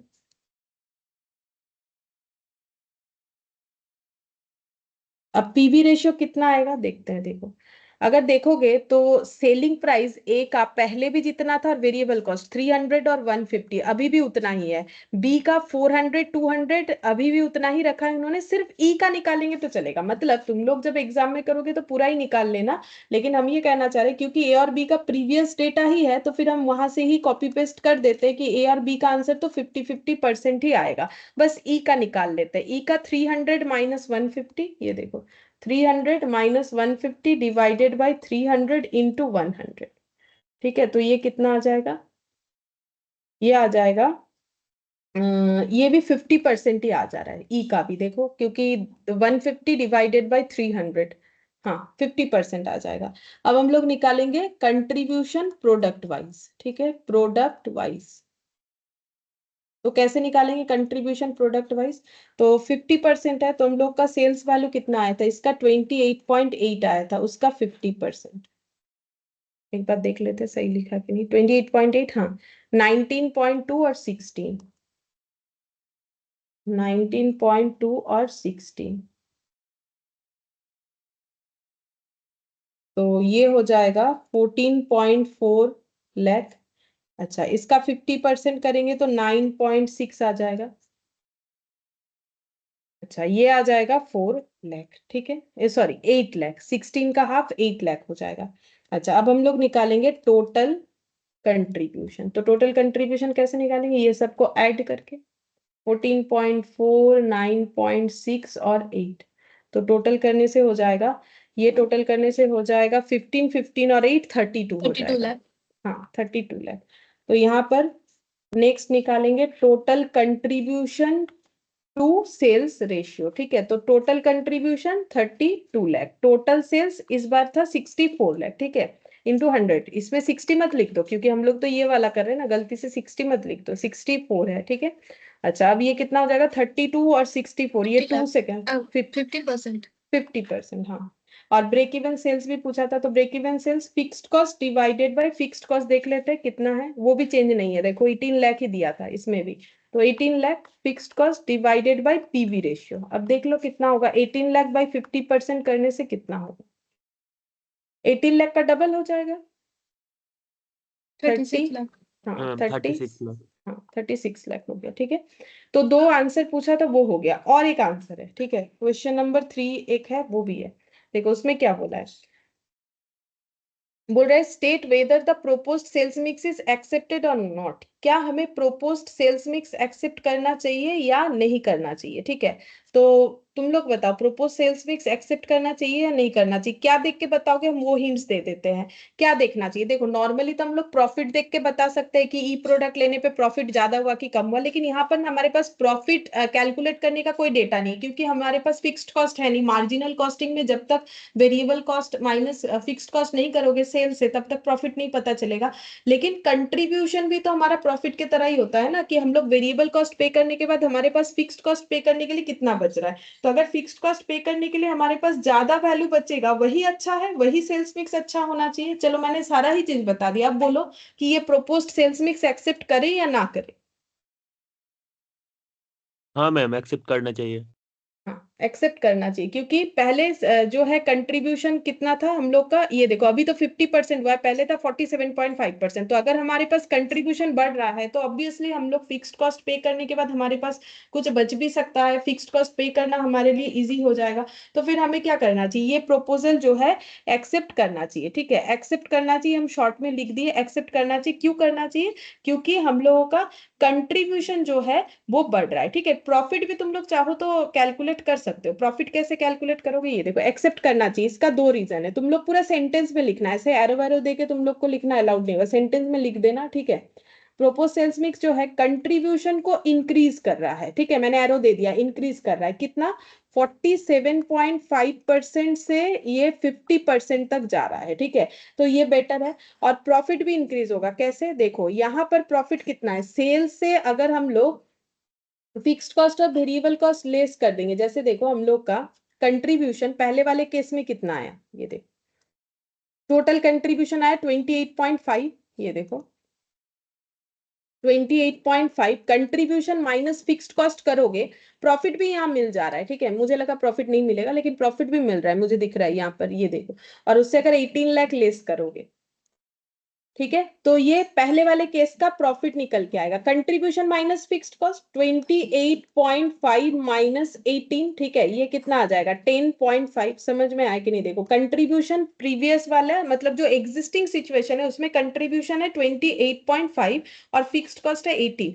तो sales minus variable cost minus fixed cost profit होता है, sales minus variable cost contribution होता है। तो ये हो गया कंट्रीब्यूशन, ये हो गया फिक्स्ड कॉस्ट, लेस करने से प्रॉफिट आ गया। और अगर जो प्रोपोज्ड केस है उसमें हम लोगों का कंट्रीब्यूशन कितना है 32 लाख। ठीक है, और उसमें हम लोग का फिक्स्ड कॉस्ट कितना है, फिक्स्ड कॉस्ट ना प्रीवियस वाला ही इन्होंने रखा हुआ है 18 लाख। तो 32 माइनस अगर 18 करोगे तो इसमें आंसर आ जाएगा 14 लाख। ठीक है, तो हम लोग का जो प्रॉफिट है वो प्रीवियस जो सेल्स मिक्स है, मतलब जो एग्जिस्टिंग वाला है, तो उसके हिसाब से 10.5 है, और जो प्रोपोज्ड है उसके हिसाब से 14 लाख है। ठीक है, तो हम लोग का प्रॉफिट भी बढ़ रहा है, तो ऑब्वियसली हमें ये जो है एक्सेप्ट करना चाहिए प्रपोजल। तो क्यों एक्सेप्ट करना चाहिए, उसको जितने सारे पॉइंट ऑफ व्यू से हम लोग लिख सकते हैं उतने सारे पॉइंट ऑफ व्यू से हमें लिख के दिखाना पड़ेगा। तो कंट्रीब्यूशन इंक्रीज है, कंट्रीब्यूशन इंक्रीज है, तो यहाँ प्रॉफिट भी कैलकुलेट हो पा रहा था, तो प्रॉफिट भी इंक्रीज है, तो फिर हमें ये प्रपोजल जरूर एक्सेप्ट कर लेना चाहिए। ठीक है, हो गया। अच्छा, अब यहाँ पर और 2 क्वेश्चन हम लोग का, सिर्फ 2 ही क्वेश्चन बाकी है, जो कि हम लोग का मार्जिनल और एब्जॉर्प्शन कॉस्टिंग पे बेस्ड है। ये वाला, ये देखो, यहाँ एक है और इलास्ट्रेशन में एक क्वेश्चन बाकी है। ये 17 वाला, ठीक है, 17 और एक इलास्ट्रेशन का क्वेश्चन बाकी है। ठीक है, तो देखो, मार्जिनल कॉस्टिंग मेथड और जो ट्रेडिशनल कॉस्टिंग मेथड है उसमें क्या फर्क होता है। देखो यहाँ पर हम लिख रहे हैं मार्जिनल कॉस्ट, मार्जिनल कॉस्टिंग। ठीक है, तो हम लोग तो मार्जिनल कॉस्टिंग ही पढ़ रहे हैं। तो मार्जिनल कॉस्टिंग का जो सिस्टम है उसमें क्या है, देखो, मार्जिनल कॉस्ट मेनली जो है प्रोडक्ट कॉस्ट और पीरियड कॉस्ट पे बेस्ड है। ठीक है, ये देखो, product cost and period cost. ठीक है, तो थोड़ा लिखवा देते फिर बता देंगे। The technique of marginal costing is based on the distinction between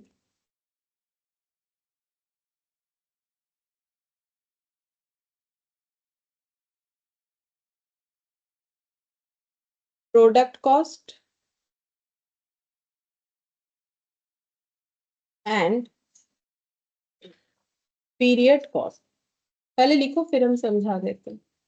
second, only the variable cost, only the variable cost को हम v डॉट सी लिख रहे हैं। ठीक है, variable cost are treated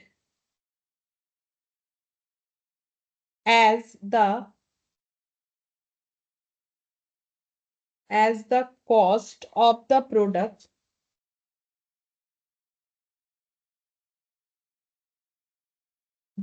while the fixed costs are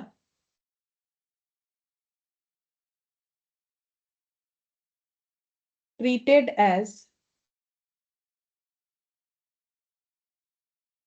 period cost,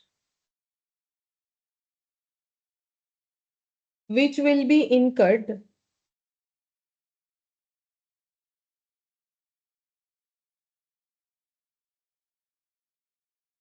during the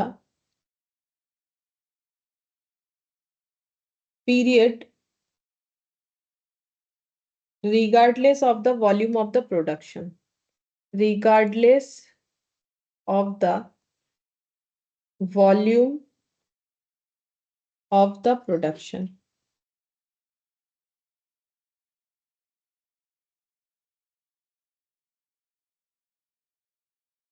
volume of the production या फिर output भी लिख सकते हैं। ठीक है, तो देखो, प्रोडक्ट कॉस्ट और पीरियड कॉस्ट जो है वो क्या होता है, बोल रहे हैं द टेक्निक, मार्जिनल कॉस्टिंग का जो टेक्निक है वो प्रोडक्ट कॉस्ट और पीरियड कॉस्ट पे ही बेस्ड है। ठीक है, the technique of marginal costing is based on the distinction between product cost and period cost. Product cost और पीरियड कॉस्ट को डिफरेंट तरीके से, अलग तरीके से ट्रीट किया जाता है मार्जिनल कॉस्टिंग में। ठीक है, जो कि ट्रेडिशनल कॉस्टिंग मेथड में नहीं ट्रीट किया जाता है। समझ में आएगा। ठीक है, अब ये डेफिनेशन के बाद क्वेश्चन करेंगे तो समझ में और भी अच्छे से आएगा। तो यहाँ पर क्या बोल रहा है, only the variable cost are treated as the cost of the product while the fixed cost are treated as period cost which will be incurred during the period regardless of the volume of the production और output. मतलब क्या होता है, marginal cost में हम लोग क्या करते हैं, मार्जिनल कॉस्ट में जब हम लोग प्रोडक्ट का कॉस्ट निकालते हैं तो सिर्फ वेरिएबल कॉस्ट को ही कंसिडर करते हैं, फिक्स्ड कॉस्ट को नहीं करते हैं। ठीक है, अब तुम लोग बोलोगे क्या हम लोग फिक्स्ड कॉस्ट को ट्रीट नहीं कर रहे हैं मार्जिनल कॉस्ट में, कर रहे हो, लेकिन अभी तक ऐसा कौन सा क्वेश्चन है जहां पर तुम लोग मार्जिनल कॉस्टिंग का मेथड को यूज करके प्रोडक्ट का कॉस्ट निकाल रहे हो, हर एक प्रोडक्ट का प्रॉफिट निकाल रहे हो। ठीक है, तो वहां पर तुम लोग क्या कर रहे हो, sales minus variable cost minus fixed cost. तो मार्जिनल कॉस्टिंग में क्या होता है, अगर हम लोग मार्जिनल कॉस्टिंग टेक्निक का यूज करके प्रोडक्ट का कॉस्ट निकालते हैं, कॉस्ट मतलब प्रोडक्ट को रेडी करने का क्या खर्चा आया, तो वहां पर सिर्फ और सिर्फ वेरिएबल कॉस्ट ही प्रोडक्ट के कॉस्ट में ऐड होता है। ठीक है, और फिक्स्ड कॉस्ट को फिर कैसे कंसिडर किया जाता है, ओनली प्रॉफिट निकालने के लिए टोटल फिक्स्ड कॉस्ट को, पूरे पीरियड के फिक्स्ड कॉस्ट को हम लोग क्या करते हैं, एकदम टोटल में लेस करके दिखाते हैं प्रॉफिट निकालने के लिए। प्रोडक्ट के कॉस्ट में उसे कभी ऐड नहीं कर सकते हैं, ठीक है। तो वो होता है पीरियड कॉस्ट। तो पीरियड कॉस्ट और प्रोडक्ट कॉस्ट का डिफरेंस मैंने वही बताया। मार्जिनल कॉस्टिंग में प्रोडक्ट का जब कॉस्ट कैलकुलेट किया जाता है, कोई भी प्रोडक्ट का कॉस्ट कैलकुलेट करने का मतलब क्या होता है, प्रोडक्ट में जो रॉ मेटेरियल लगा, लेबर का खर्चा लगा, ओवरहेड लगा, लेकिन यहां पर जब जो भी कंसिडर करेंगे सिर्फ वेरिएबल पोर्शन कंसिडर करेंगे, ठीक है। और फिक्स्ड पोर्शन को हम लोग क्या करते हैं, सिर्फ और सिर्फ प्रॉफिट निकालने के लिए पूरे पीरियड के टोटल फिक्स्ड कॉस्ट को हम लोग कंट्रीब्यूशन से लेस कर देते हैं, ठीक है। तो ये होता है मार्जिनल कॉस्टिंग टेक्निक। लेकिन जो ट्रेडिशनल कॉस्टिंग टेक्निक है, मतलब जो एब्जॉर्प्शन कॉस्टिंग टेक्निक है, वो ऐसा नहीं है। उसमें क्या होता है, उसमें हम लोग क्या करते हैं, फिक्स्ड और वेरिएबल प्रोडक्ट के कॉस्ट में दोनों ही ऐड होता है, ठीक है। तो वो भी लिख देते हैं यहां पर, देखो एब्जॉर्प्शन कॉस्टिंग, एब्जॉर्प्शन कॉस्टिंग, ठीक है। तो यहां पर हो जाएगा, it is the practice of charging all cost. All cost का मतलब फिक्स्ड और वेरिएबल का बात हो रहा है, या फिर पीरियड या प्रोडक्ट जो भी बोलो। Charging all cost, both variable cost and fixed cost two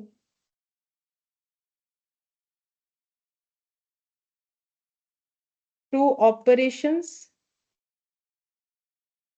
comma process of product. मतलब प्रोडक्ट को रेडी करने के लिए, ठीक है, प्रोडक्ट को जब हम लोग रेडी कर रहे हैं, मतलब प्रोडक्ट का जब प्रोसेसिंग कर रहे हैं, तो वेरिएबल कॉस्ट फिक्स्ड कॉस्ट दोनों ऐड होगा। जबकि मार्जिनल कॉस्टिंग में सिर्फ और सिर्फ वेरिएबल कॉस्ट ही ऐड होगा, फिक्स्ड कॉस्ट ऐड नहीं होता है, ठीक है।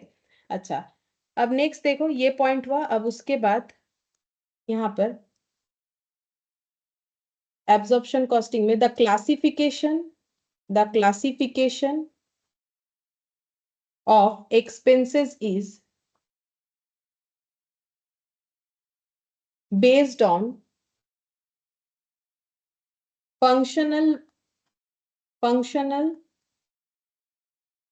बेसिस, ठीक है। फंक्शनल बेसिस पे होता है, जैसे कि मतलब जैसे कॉस्ट शीट में होता है ना, वैसे फंक्शनल बेसिस। जैसे कि मान लो administration cost, selling and distribution cost, और क्या हो जाएगा, फैक्ट्री कॉस्ट, ठीक है। इस तरीके से होता है फंक्शनल बेसिस पे। जबकि मार्जिनल कॉस्टिंग में ऐसा नहीं होता है। Whereas in marginal costing, whereas in marginal costing it is based on nature of expenses, it is based on nature of expenses। मतलब फिक्स्ड है कि वेरिएबल है, उसके ऊपर डिपेंड करके मार्जिनल कॉस्टिंग में ट्रीट होता है। जबकि जो एब्जॉर्प्शन कॉस्टिंग या ट्रेडिशनल मेथड ऑफ कॉस्टिंग है, वहां पर फंक्शनल बेसिस पे होता है। और लास्ट पॉइंट, इसमें क्या होता है, the fixed cost are distributed, fixed costs are distributed over products, over products, ठीक है। फिक्स्ड कॉस्ट भी प्रोडक्ट में डिस्ट्रीब्यूट होता है, जो कि मार्जिनल कॉस्टिंग में फिक्स्ड कॉस्ट प्रोडक्ट में डिस्ट्रीब्यूट नहीं किया जाता है। वही मैंने इतने देर तक बताया, ठीक है। अच्छा, अब देखो यहाँ पर, इसका मतलब देखो मार्जिनल कॉस्टिंग में क्या होगा, सिर्फ वेरिएबल कॉस्ट कंसीडर होगा प्रोडक्ट में। तो फिर अगर प्रोडक्ट का कॉस्ट में सिर्फ वेरिएबल कॉस्ट ऐड होगा, तो वो प्रोडक्ट से अगर कोई क्लोजिंग स्टॉक बनेगा, तो उसमें भी सिर्फ और सिर्फ वेरिएबल कॉस्ट ही रहेगा। जबकि एब्जॉर्प्शन कॉस्टिंग में, जो एब्जॉर्प्शन कॉस्टिंग मेथड से हम लोग जो भी प्रोडक्ट को रेडी कर रहे हैं, उसमें जब एब्जॉर्प्शन कॉस्टिंग मेथड यूज कर रहे हैं, तो उसमें फिक्स्ड और वेरिएबल दोनों कॉस्ट रहेगा। तो उससे बचा हुआ इन्वेंट्री में भी दोनों कॉस्ट ही रह जाएगा, ठीक है। तो यहाँ पर और एक पॉइंट लिख लो, कभी कभार ना थियोरेटिकली पूछ लेता है, तो लिखवा ही देते हैं यहाँ पर। मार्जिनल कॉस्टिंग और इधर लिखो एब्जॉर्प्शन कॉस्टिंग, मैंने शॉर्ट में लिख दिया। इसका हम लोग डिफरेंस लिख लेंगे, कभी कभी देखा गया है थियोरेटिकली पूछा गया है, ठीक है। तो यहाँ पर लिख देते हैं पहला डिफरेंस, ठीक है। Only variable cost are, only variable cost are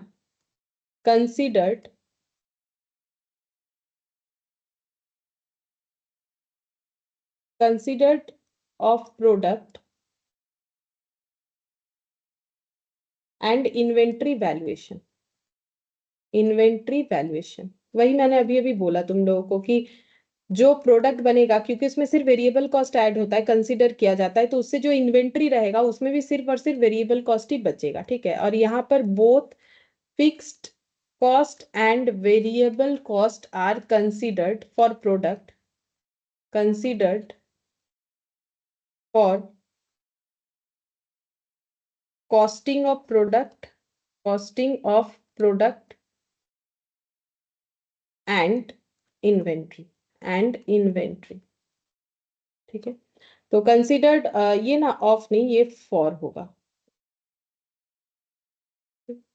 अच्छा, अब नेक्स्ट देखो, इसमें फिक्स्ड कॉस्ट आर, यहाँ पर फिक्स्ड कॉस्ट को क्या कंसिडर किया जाता है? Fixed cost are considered as period cost. ठीक है, इसे हम लोग पीरियड कॉस्ट मानेंगे। और यहाँ पर फिक्स्ड कॉस्ट को हम लोग प्रोडक्ट में चार्ज करते हैं। Fixed cost are charged to product.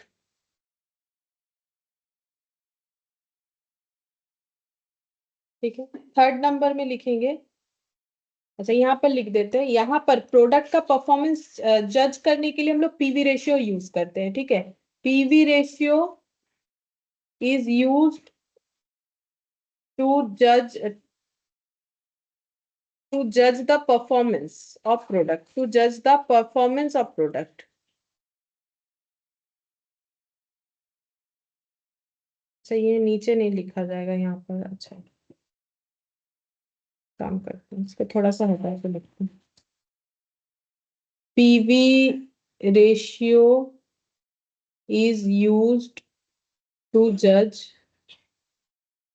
Product performance, ऐसे लिख देते हैं। ठीक है, product performance.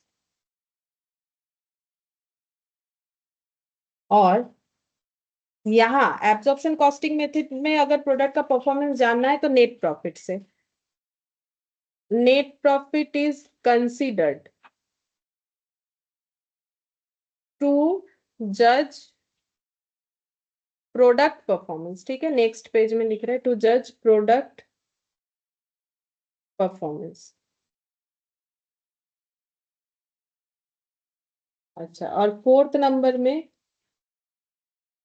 Difference in value of opening stock minus closing stock, difference in value of opening stock and closing stock do not affect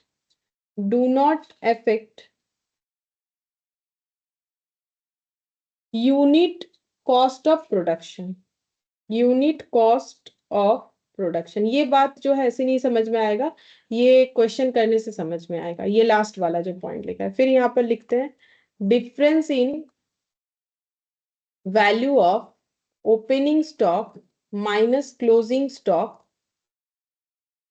affect the unit cost of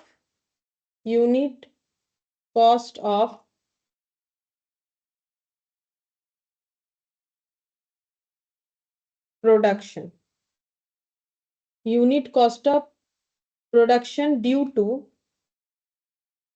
impact of related fixed cost, related fixed cost।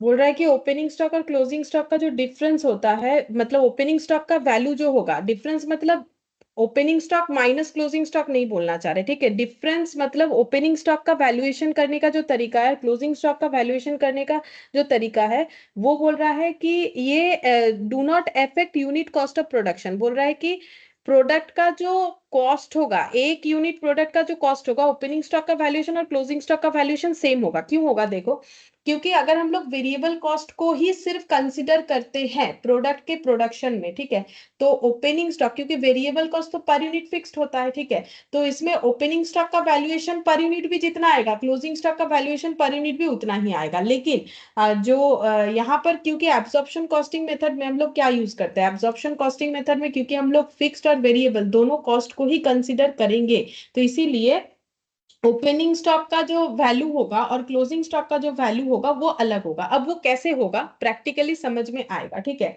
एक question करते हैं, practically वो चीज समझ में आ जाएगा। अच्छा, अब एब्जॉर्प्शन कॉस्टिंग मेथड और जो मार्जिनल कॉस्टिंग मेथड है उसका जो फॉर्मेट है वो हम एक बार दिखाना चाहते हैं। वो नहीं लिखेंगे तो फिर तुम लोग को नहीं समझ में आएगा कि कैसे होगा। तो यहाँ तो नहीं होगा, हम यहाँ पर लिख के दिखाते हैं। एब्जॉर्प्शन कॉस्टिंग, इसका मेथड कैसे होता है, फॉर्मेट एब्जॉर्प्शन कॉस्टिंग। ठीक है, सबसे पहले लिखेंगे सेल्स, फिर यहाँ पर हो जाएगा product cost,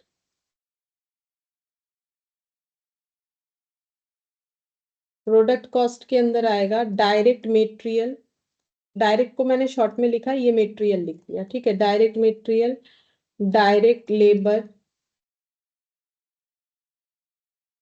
variable manufacturing overhead, variable manufacturing overhead. ठीक है, variable manufacturing overhead, fixed manufacturing overhead. तो यहाँ पर वेरिएबल भी आ गया, फिक्स्ड भी आ गया, लेबर मटेरियल ये आ गया, तो ये टोटल करके आ गया यहाँ पर cost of production, cost of production. ठीक है, ये हम एब्जॉर्प्शन कॉस्टिंग वाला दिखा। फिर यहाँ पर ऐड हो जाएगा अगर कुछ opening stock of finish goods है, opening stock of finish goods. ठीक है, ओपनिंग स्टॉक मतलब प्रीवियस ईयर रिलेटेड। ठीक है, फिर यहाँ पर लेस कर देंगे closing stock of finish goods, closing stock of finish goods. ठीक है, इसका वैल्यू कैसे होगा, प्रोराटा बेसिस। प्रोराटा बेसिस क्यों, देखो प्रोराटा बेसिस, प्रोराटा बेसिस का मतलब है कि जितना कॉस्ट ऑफ प्रोडक्शन इस बार होगा उसके हिसाब से, जैसे मान लो ये हो गया 1000 यूनिट प्रोडक्शन। ठीक है, उसमें से हम लोगों ने 800 यूनिट सोल्ड आउट किया तो 200 क्लोजिंग स्टॉक होगा। अब अगर 1000 यूनिट बनाने का खर्चा जितना है 200 यूनिट पे भी उतना ही खर्चा आएगा। मतलब हम ये कहना चाह रहे हैं, मान लो करेंटली हम लोग 1000 यूनिट प्रोड्यूस किए जिसमें खर्चा आया 10,000 रुपए का। ठीक है, ये वाला आंसर 10,000 आया 1000 यूनिट पे। अब उसमें से हम लोगों ने 800 यूनिट सोल्ड आउट किया है, तो फिर हम लोग का 200 यूनिट जो बच गया उसका कॉस्ट कितना होगा। तो प्रोराटा बेसिस ही करेंगे ना, 10,000, अगर 1000 यूनिट पे 10,000 का खर्चा है तो 200 यूनिट पे कितना आएगा, तो पर यूनिट पे 10 रुपए करके 200 यूनिट पे 2000 आएगा। ठीक है, तो वही लिखा है मैंने, प्रो राटा बेसिस पे होगा। लेकिन ओपनिंग स्टॉक का वैल्यूएशन कैसे होगा, प्रीवियस ईयर का ओपनिंग स्टॉक होता है तो वहां पर जो दिया हुआ रहेगा क्वेश्चन में वो डेटा हमें पिक करना पड़ेगा। अच्छा, इसके बाद आ जाएगा सीओजीएस, मतलब कॉस्ट ऑफ गुड सोल्ड, ये आ गया कॉस्ट ऑफ गुड सोल्ड। ठीक है, अब यहाँ पर नेक्स्ट हम लोग ऐड कर सकते हैं वेरिएबल और फिक्स्ड एडमिनिस्ट्रेशन ओवरहेड। वेरिएबल और फिक्स्ड एडमिनिस्ट्रेशन ओवरहेड दोनों ही आ जाएगा, वेरिएबल हुआ तो भी आएगा, फिक्स्ड हुआ तो भी आएगा। फिर वेरिएबल और fix selling and distribution overhead, ये आ जाएगा। ये करने के बाद आएगा टोटल कॉस्ट ऑफ सेल्स, यहाँ पर आ जाएगा कॉस्ट ऑफ सेल्स। ठीक है, कॉस्ट ऑफ सेल्स ये आ गया।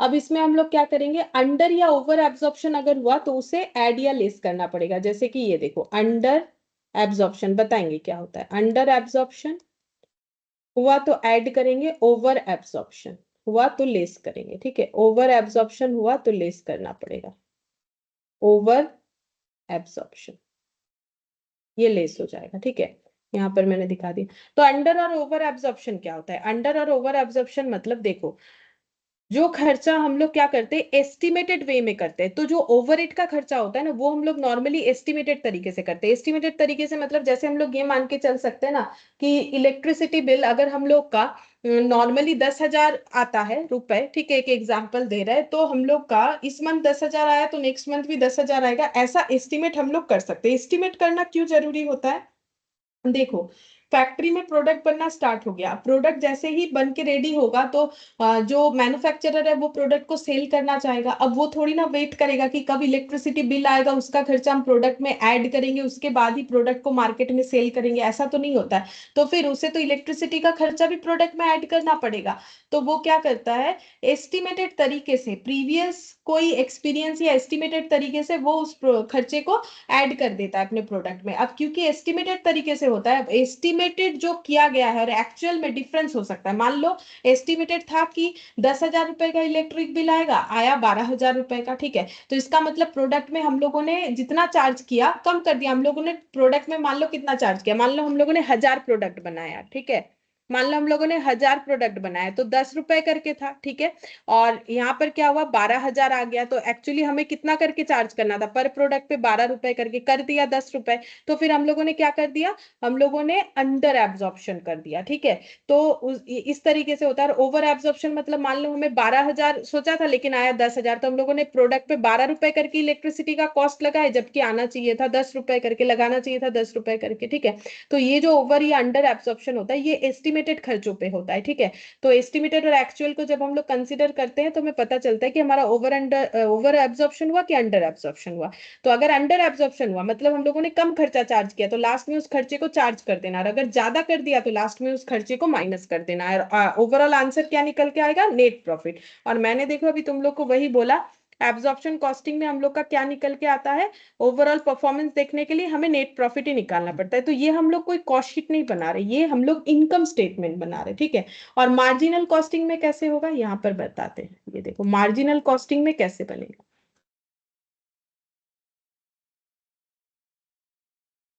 मार्जिनल कॉस्टिंग में कुछ ऐसा होगा, ये देखो सेल्स, फिर यहाँ पर वेरिएबल प्रोडक्ट कॉस्ट आएगा, सिर्फ और सिर्फ वेरिएबल प्रोडक्ट कॉस्ट, ठीक है।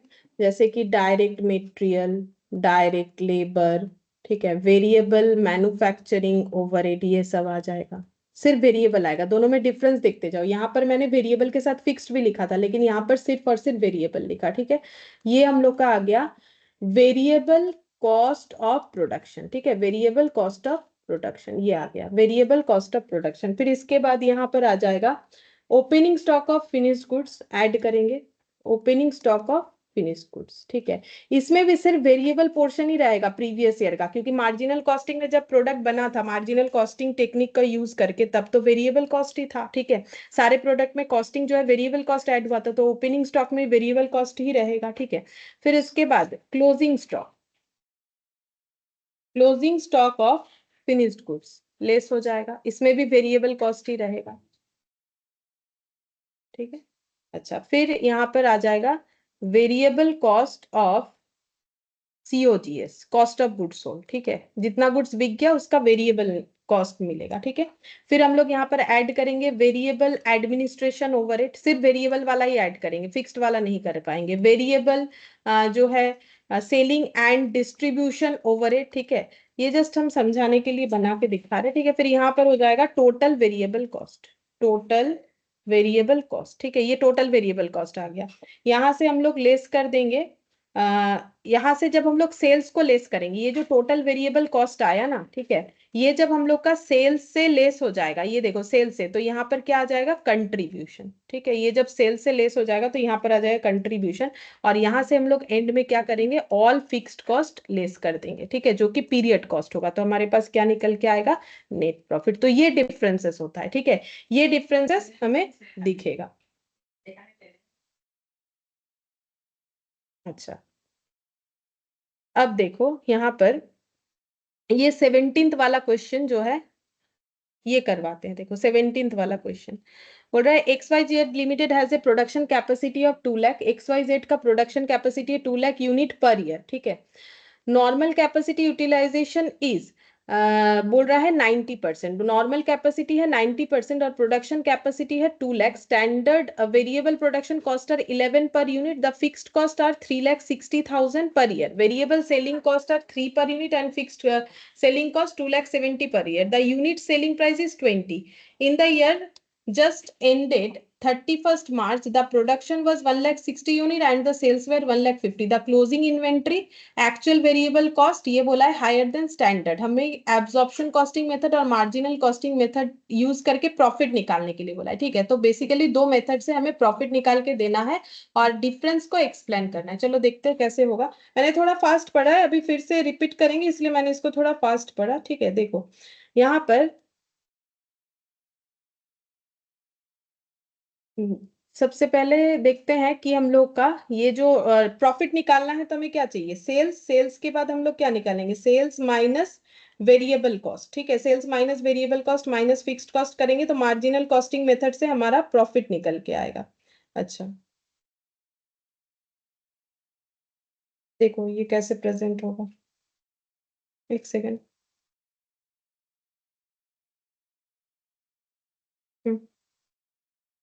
Question number 17।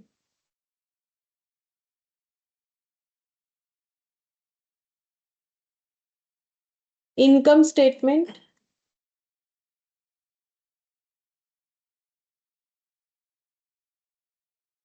Absorption costing method से।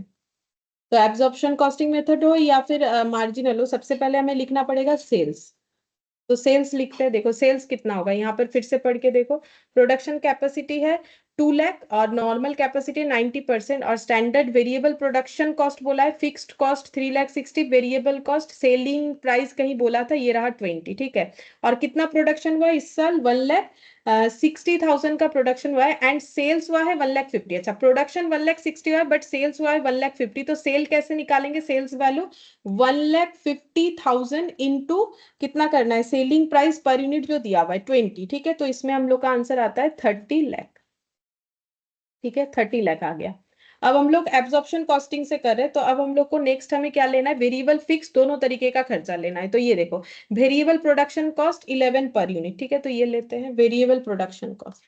वेरिएबल प्रोडक्शन कॉस्ट, ठीक है, 11 रुपीज बोला है। तो हम लोगों को ये कितने यूनिट में करना चाहिए, भले ही हम लोगों ने 1,50,000 बेचा है लेकिन बनाया तो 1,60,000 है, तो बनाने का खर्चा 1,60,000 यूनिट पे होगा। 1,60,000 इंटू 11, ये देखो 1,60,000 इंटू 11, जैसा जैसा बोलेगा वैसा हमें करना है। और इसमें एक चीज और ऐड होगा, क्यों होगा, देखो ये लास्ट लाइन देखो, बोल रहा है actual variable production cost for the year 35,000 higher than the standard. मतलब जितना इन्होंने सोचा था कि वेरिएबल प्रोडक्शन कॉस्ट होगा उससे 35,000 रुपीज ज्यादा हुआ है। तो वेरिएबल कॉस्ट इनके हिसाब से कितना होना चाहिए, 11 रुपीज पर यूनिट करके, लेकिन जितना भी इन्होंने सोचा था उससे 35,000 ज्यादा हुआ है। मतलब ये एक्सपेंस तो हुआ ही है प्लस इसमें 35,000 जाएगा, वो भी हुआ है। ठीक है। तो इसका टोटल करने से आएगा 17,95,000। ठीक है, वेरिएबल प्रोडक्शन कॉस्ट आ गया। इसके बाद और क्या आएगा, ये देखो 11 कंसिडर कर लिया। इसके बाद आ रहा है फिक्स्ड कॉस्ट दिया है 3,60,000 per year, variable selling cost दिया है। अच्छा चलो, अब हम लोग लिखेंगे फिक्स्ड प्रोडक्शन कॉस्ट। ये देखो 3,60,000 फिक्स्ड प्रोडक्शन कॉस्ट। ठीक है। अब फिक्स्ड प्रोडक्शन कॉस्ट को हमें क्या करना है, एब्जॉर्ब करवाना है। मतलब बोल रहा है कि फिक्स्ड कॉस्ट तो देखो चेंज नहीं होता है चाहे कितना भी यूनिट प्रोड्यूस करो, क्योंकि इनका तो कैपेसिटी है 2 लाख जबकि इन्होंने 1,60,000 प्रोड्यूस किया है। ठीक है। तो 3,60,000 टोटल खर्चा है, ये देखो 3,60,000 का टोटल खर्चा है, जो कि कितने यूनिट के लिए होना चाहिए, ये होना चाहिए टोटल 1 लाख। ये देखो 2 लाख इनका कैपेसिटी है और नॉर्मल कैपेसिटी है 90%। अच्छा, प्रोडक्शन कैपेसिटी है 2 लाख लेकिन नॉर्मल कैपेसिटी है 90%। ये देखो 2 लाख इंटू 90%, मतलब नॉर्मली अगर ये प्रोडक्शन करेंगे तो 1,80,000 होना चाहिए। 2 लाख, ये देखो 2 लाख इंटू 90%। ठीक है, तो कितना हो जाएगा 1,80,000। ठीक है। तो ये देखो, ये जो 3,60,000 है ये 1,80,000 यूनिट के लिए होना चाहिए था, लेकिन हुआ कितने यूनिट के लिए, 1,60,000 यूनिट के लिए। तो 3,60,000 डिवाइडेड बाई 1,80,000 होता है 2 रुपीज। 2 रुपीज इंटू 1,60,000 यानी 3,20,000। ठीक है। फिक्स्ड प्रोडक्शन कॉस्ट ये हो गया, फिक्स्ड प्रोडक्शन कॉस्ट इतना आ जाएगा। ये हमें ना एब्जॉर्ब करवाना पड़ता है और देखेंगे अंडर हुआ कि ओवर हुआ। ठीक है। देखो 3,60,000 हम लोगों को खर्चा करवाना चाहिए, मतलब खर्चा चार्ज करना चाहिए, जबकि हम लोग सिर्फ 3,20,000 ही करवा पाए हैं। ठीक है, 3,20,000 ही करवा पाए हैं अब तक। तो बाकी 40,000 भी हमें चार्ज करना पड़ेगा आगे जाके, लेकिन यहाँ पर हमें एब्जॉर्ब बेसिस पे ही हमें करना पड़ेगा। तो कैसे करेंगे, फिक्स्ड कॉस्ट डिवाइडेड बाय हम लोग का जो नॉर्मल कैपेसिटी है 90%। ठीक है। और वो हो गया 1,80,000 और 1,60,000 हम लोगों ने बनाया, तो 1,60,000 यूनिट में फिक्स्ड कॉस्ट कितना एब्जॉर्ब होगा, तो 1,80,000 यूनिट पे फिक्स्ड कॉस्ट जो है ये एब्जॉर्ब होता है। एब्जॉर्ब कैसे होगा, यूनिट बेसिस पे ही हम लोग एब्जॉर्ब करवाएंगे। तो इतना हो गया।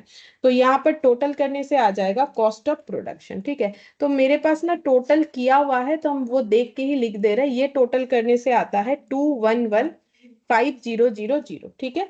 अब इसमें क्या ऐड करेंगे, ओपनिंग स्टॉक। तो ओपनिंग स्टॉक कितना होगा, ये देखो प्रोडक्शन हुआ है 1,60,000 यूनिट सेल हुआ है 1,50,000 और क्लोजिंग स्टॉक में 20,000 पड़ा हुआ है, तो क्या कुछ ओपनिंग स्टॉक भी है? बिल्कुल है। ये देखो, अगर हम लोगों ने 1,60,000 यूनिट प्रोड्यूस किया और 1,50,000 यूनिट सेल किया, तो हम लोगों के पास क्लोजिंग स्टॉक में 10,000 होना चाहिए, जबकि बोल रहा है 20,000 क्लोजिंग स्टॉक में पड़ा हुआ है, यानी 10,000 ओपनिंग स्टॉक का था। ठीक है, यानी कि 10,000 ओपनिंग स्टॉक का था, तो ओपनिंग स्टॉक यहाँ पर जो है ऐड हो जाएगा। ओपनिंग स्टॉक कितना है? 10,000 यूनिट्स। ठीक है, 10,000 यूनिट्स, तो ये कितना वैल्यू होगा? अब ओपनिंग स्टॉक का ना नॉर्मली देना चाहिए कि ओपनिंग प्रीवियस ईयर में वेरिएबल और फिक्स्ड कॉस्ट कितना था, तो उससे हम लोग कैलकुलेट कर लेते। क्योंकि नहीं दिया हुआ है, तो जो करेंटली यूज हो रहा है वही हम लोग यहाँ भी यूज कर लेंगे। ठीक है, तो ये देखो 10,000 इंटू वेरिएबल का खर्चा कितना है? 11। ये देखो वेरिएबल 11 है और जो फिक्स्ड है वो कितना है? 2। 2 कहाँ से मिला? ये देखो ना, ये 3,60,000 और 1,80,000 जितने में एब्सॉर्ब हुआ, तो 2 इंटू हो जाएगा यहाँ पर 10,000 इंटू 2। ठीक है, तो ये कितना हो जाएगा? ये भी टोटल करके हम लोग का आ जाएगा 1,30,000। ठीक है, 1,30,000 और क्लोजिंग स्टॉक माइनस कर देते हैं। क्लोजिंग स्टॉक, तो क्लोजिंग स्टॉक में कितना है? 20,000 यूनिट है। क्लोजिंग स्टॉक है 20,000 यूनिट और इसका वैल्यू कैसे निकालेंगे? ये देखो, प्रोराटा बेसिस पे, तो पूरा प्रोडक्शन का खर्चा है, जितना प्रोडक्शन हुआ 2,11,000, नहीं 21,15,000। ठीक है, ये कितने यूनिट प्रोडक्शन के लिए? 1,60,000 यूनिट के लिए। ठीक है, तो फिर 20,000 जो बच गया उसका हम लोगों का वैल्यू कितना होगा? तो वो वैल्यू हो रहा है 26,43,75। ठीक है, 26,43,75। ठीक है, तो ये लेस कर देते हैं। लेस करने से हमारे पास आ जाएगा सीओजीएस। ठीक है, सीओजीएस ये हो गया 1,98,0625। अच्छा, अब इसमें हमें क्या करना है? सेलिंग कॉस्ट जो है वो ऐड करना है। सेलिंग कॉस्ट यहाँ पर बोल रखा था, ये देखो सेलिंग कॉस्ट यहाँ पर हमें बोल रखा है 20 रुपीज का, नहीं ये तो सेलिंग प्राइस है। सेलिंग कॉस्ट बोला है यहाँ पर variable selling cost 3 per unit और फिक्स सेलिंग 2,70,000। ठीक है, तो चलो अब नेक्स्ट यहाँ पर लिखते हैं वेरिएबल सेलिंग कॉस्ट। अब सेलिंग कॉस्ट किस पे आएगा? जितना सेलिंग यूनिट है, सेलिंग यूनिट था 1,50,000 इंटू 3, तो ये हो गया 4,50,000। ठीक है, और फिक्स्ड कॉस्ट, फिक्स्ड कॉस्ट कितना हो जाएगा? फिक्स्ड कॉस्ट दिया हुआ है, डायरेक्टली लिख के ऐड कर दो 2,70,000, तो यहाँ पर आ जाएगा cost of sales. Cost of sales देखते हैं टोटल करने से कितना आएगा। कॉस्ट ऑफ सेल्स हम लोग का आ गया 27,00625। ठीक है, अब यहाँ पर एबनॉर्मल लॉस और गेन आएगा। एबनॉर्मल लॉस और गेन क्या था? वही देखो, हम लोगों ने फिक्स्ड कॉस्ट हम लोग का था 3,60,000, जबकि हम लोग सिर्फ 3,20,000 ही एब्जॉर्ब करवा पाए। अभी हम यही बता रहे थे ना, ये देखो 3,20,000 एब्जॉर्ब करवा पाए, तो बाकी जो है वो मुझे यहाँ पर एड बैक करना पड़ेगा। इसको हम लोग बोलेंगे अंडर एब्जॉर्प्शन। 36 माइनस 32। ठीक है, 36,000 माइनस 32,000 मतलब 40,000। ठीक है, 40,000 हम लोगों ने कम एब्जॉर्ब करवाया है, अभी वो हमें यहाँ पर फिर एड बैक करना पड़ेगा। ठीक है, तो ये एड बैक करने से हम लोग का कितना आ जाएगा? ये आ जाएगा 27,00625 प्लस 40,000, 27,40625। ठीक है, अब हम लोग नेट प्रॉफिट निकाल लेंगे। ये आ गया, ये हम लोग का कॉस्ट निकल के आ गया टोटल। अब हम लोग को नेट प्रॉफिट निकालना है, तो सेल्स से लेस करने से आ जाएगा। सेल्स कितना था? 30 लाख, माइनस कर देते हैं 30 लाख, 2,59,375। तो नेट प्रॉफिट आ गया 2,59,375, ये नेट प्रॉफिट आ गया। ठीक है, तो ये एब्सॉर्प्शन कॉस्टिंग मेथड से इस तरीके से आंसर आ गया। ठीक है, एब्सॉर्प्शन कॉस्टिंग मेथड से इस तरीके से आया, जैसे मैंने लिखवाया उसी तरीके से ही किया है। अब मार्जिनल कॉस्टिंग से भी इसको करने के लिए बोला है, तो तुम लोग एक काम करो, मार्जिनल कॉस्टिंग मेथड से कैसे होगा ये तुम लोग, मैंने जो यहाँ पर बता दिया है ना उसके बेसिस पे और अभी जो करवाया, दोनों को कंपेयर करके तुम लोग कर सकते हो। ठीक है, एक बार ट्राई करके देखना कि कैसे करके कैलकुलेट होगा, नहीं तो नेक्स्ट क्लास में तो हम जरूर करवाएंगे। एक काम कर सकते हो, अगर इसमें मार्जिनल वाला नहीं कर पाओ तो यहाँ पर एक क्वेश्चन है, ये देखो यहाँ पर एक क्वेश्चन है, इसमें भी बोला है एब्जॉर्प्शन मेथड वाला जो है वो ट्राई करने के लिए, तो वो करके देख सकते हो। दिखाते कौन सा वाला क्वेश्चन। 14th, हाँ 14th नंबर वाला है। इसमें पॉइंट ए, पॉइंट बी ये कर सकते हो, पॉइंट सी तक कर सकते हो। सिर्फ पॉइंट डी जो वो मार्जिनल कॉस्टिंग बेसिस है, वो नेक्स्ट क्लास में हम करवा देंगे जब वो मार्जिनल वाला करवाएंगे। लेकिन ये अभी जो करवाए उससे ये एबीसी ये तीनों क्वेश्चन सॉल्व हो जाएगा। ठीक है, तो ये इलास्ट्रेशन 14 पूरा बाकी है इस चैप्टर में, और ये जो कर रहे थे ये क्वेश्चन का एक पोर्शन हम लोग का रह गया। ठीक है, तो मुझे लगा था खत्म हो जाएगा, चलो कोई बात नहीं, हम लोग ये नेक्स्ट क्लास में कर लेंगे। आज फिर इतना ही करते हैं।